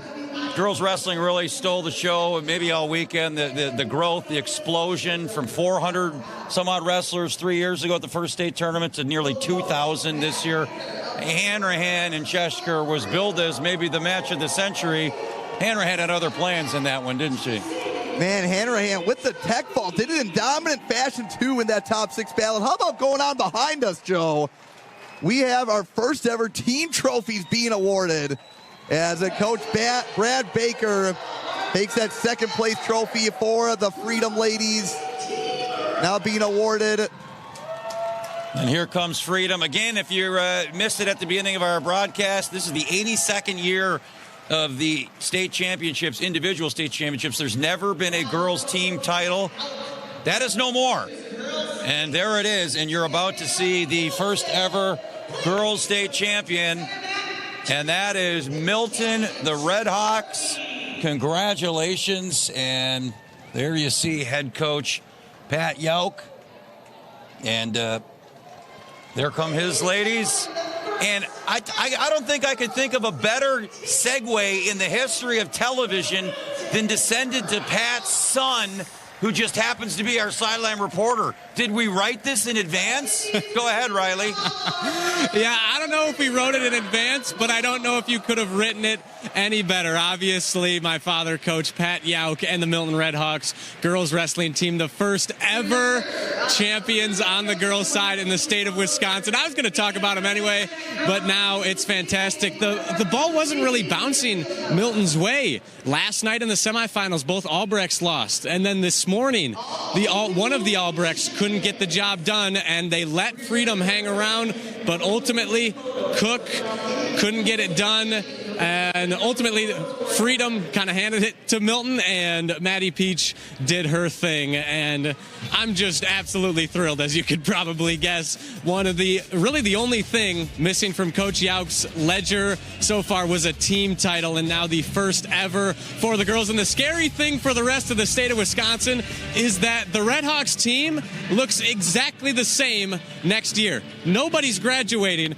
and I'm sure there is only more talent coming through the pipeline. You didn't see Clara Yauk, my cousin, talking about some nepotism here tonight. She lost in the sectional semifinals. She took 5th last year. So this Milton Red Hawks team only going to get more dangerous as time goes on. So You know, I'm biased. I am absolutely ecstatic right now, and I'm so honored to be able to be the sideline reporter tonight and be able to witness this in person. Thank you so much, guys. Back to you. Yeah, great stuff, Riley. And like I said, we totally drew that up. You know, we hired Yelk 2 weeks ago. We knew the girls were going to win. I mean, that is incredible. And it all went according to plan. Gets a sideline reporter. His dad's picking up the first state title. But congratulations to Milton. And he's right. They're bringing the whole team back. And this sport, I can't even wait to see what women's wrestling looks like next year. 10 returning state champs, Teague, in the finals tonight. We're going to have maybe our first ever 4-timer next year. We're going to have a whole bunch, maybe a 3-timers. Could we see a championship decided in dual fashion? I think that is coming down the line as well. Hey, it's been a lot of fun. For Teague, Steve, for Riley, our production guys, I'm Joe. Enjoy the rest of your wrestling night.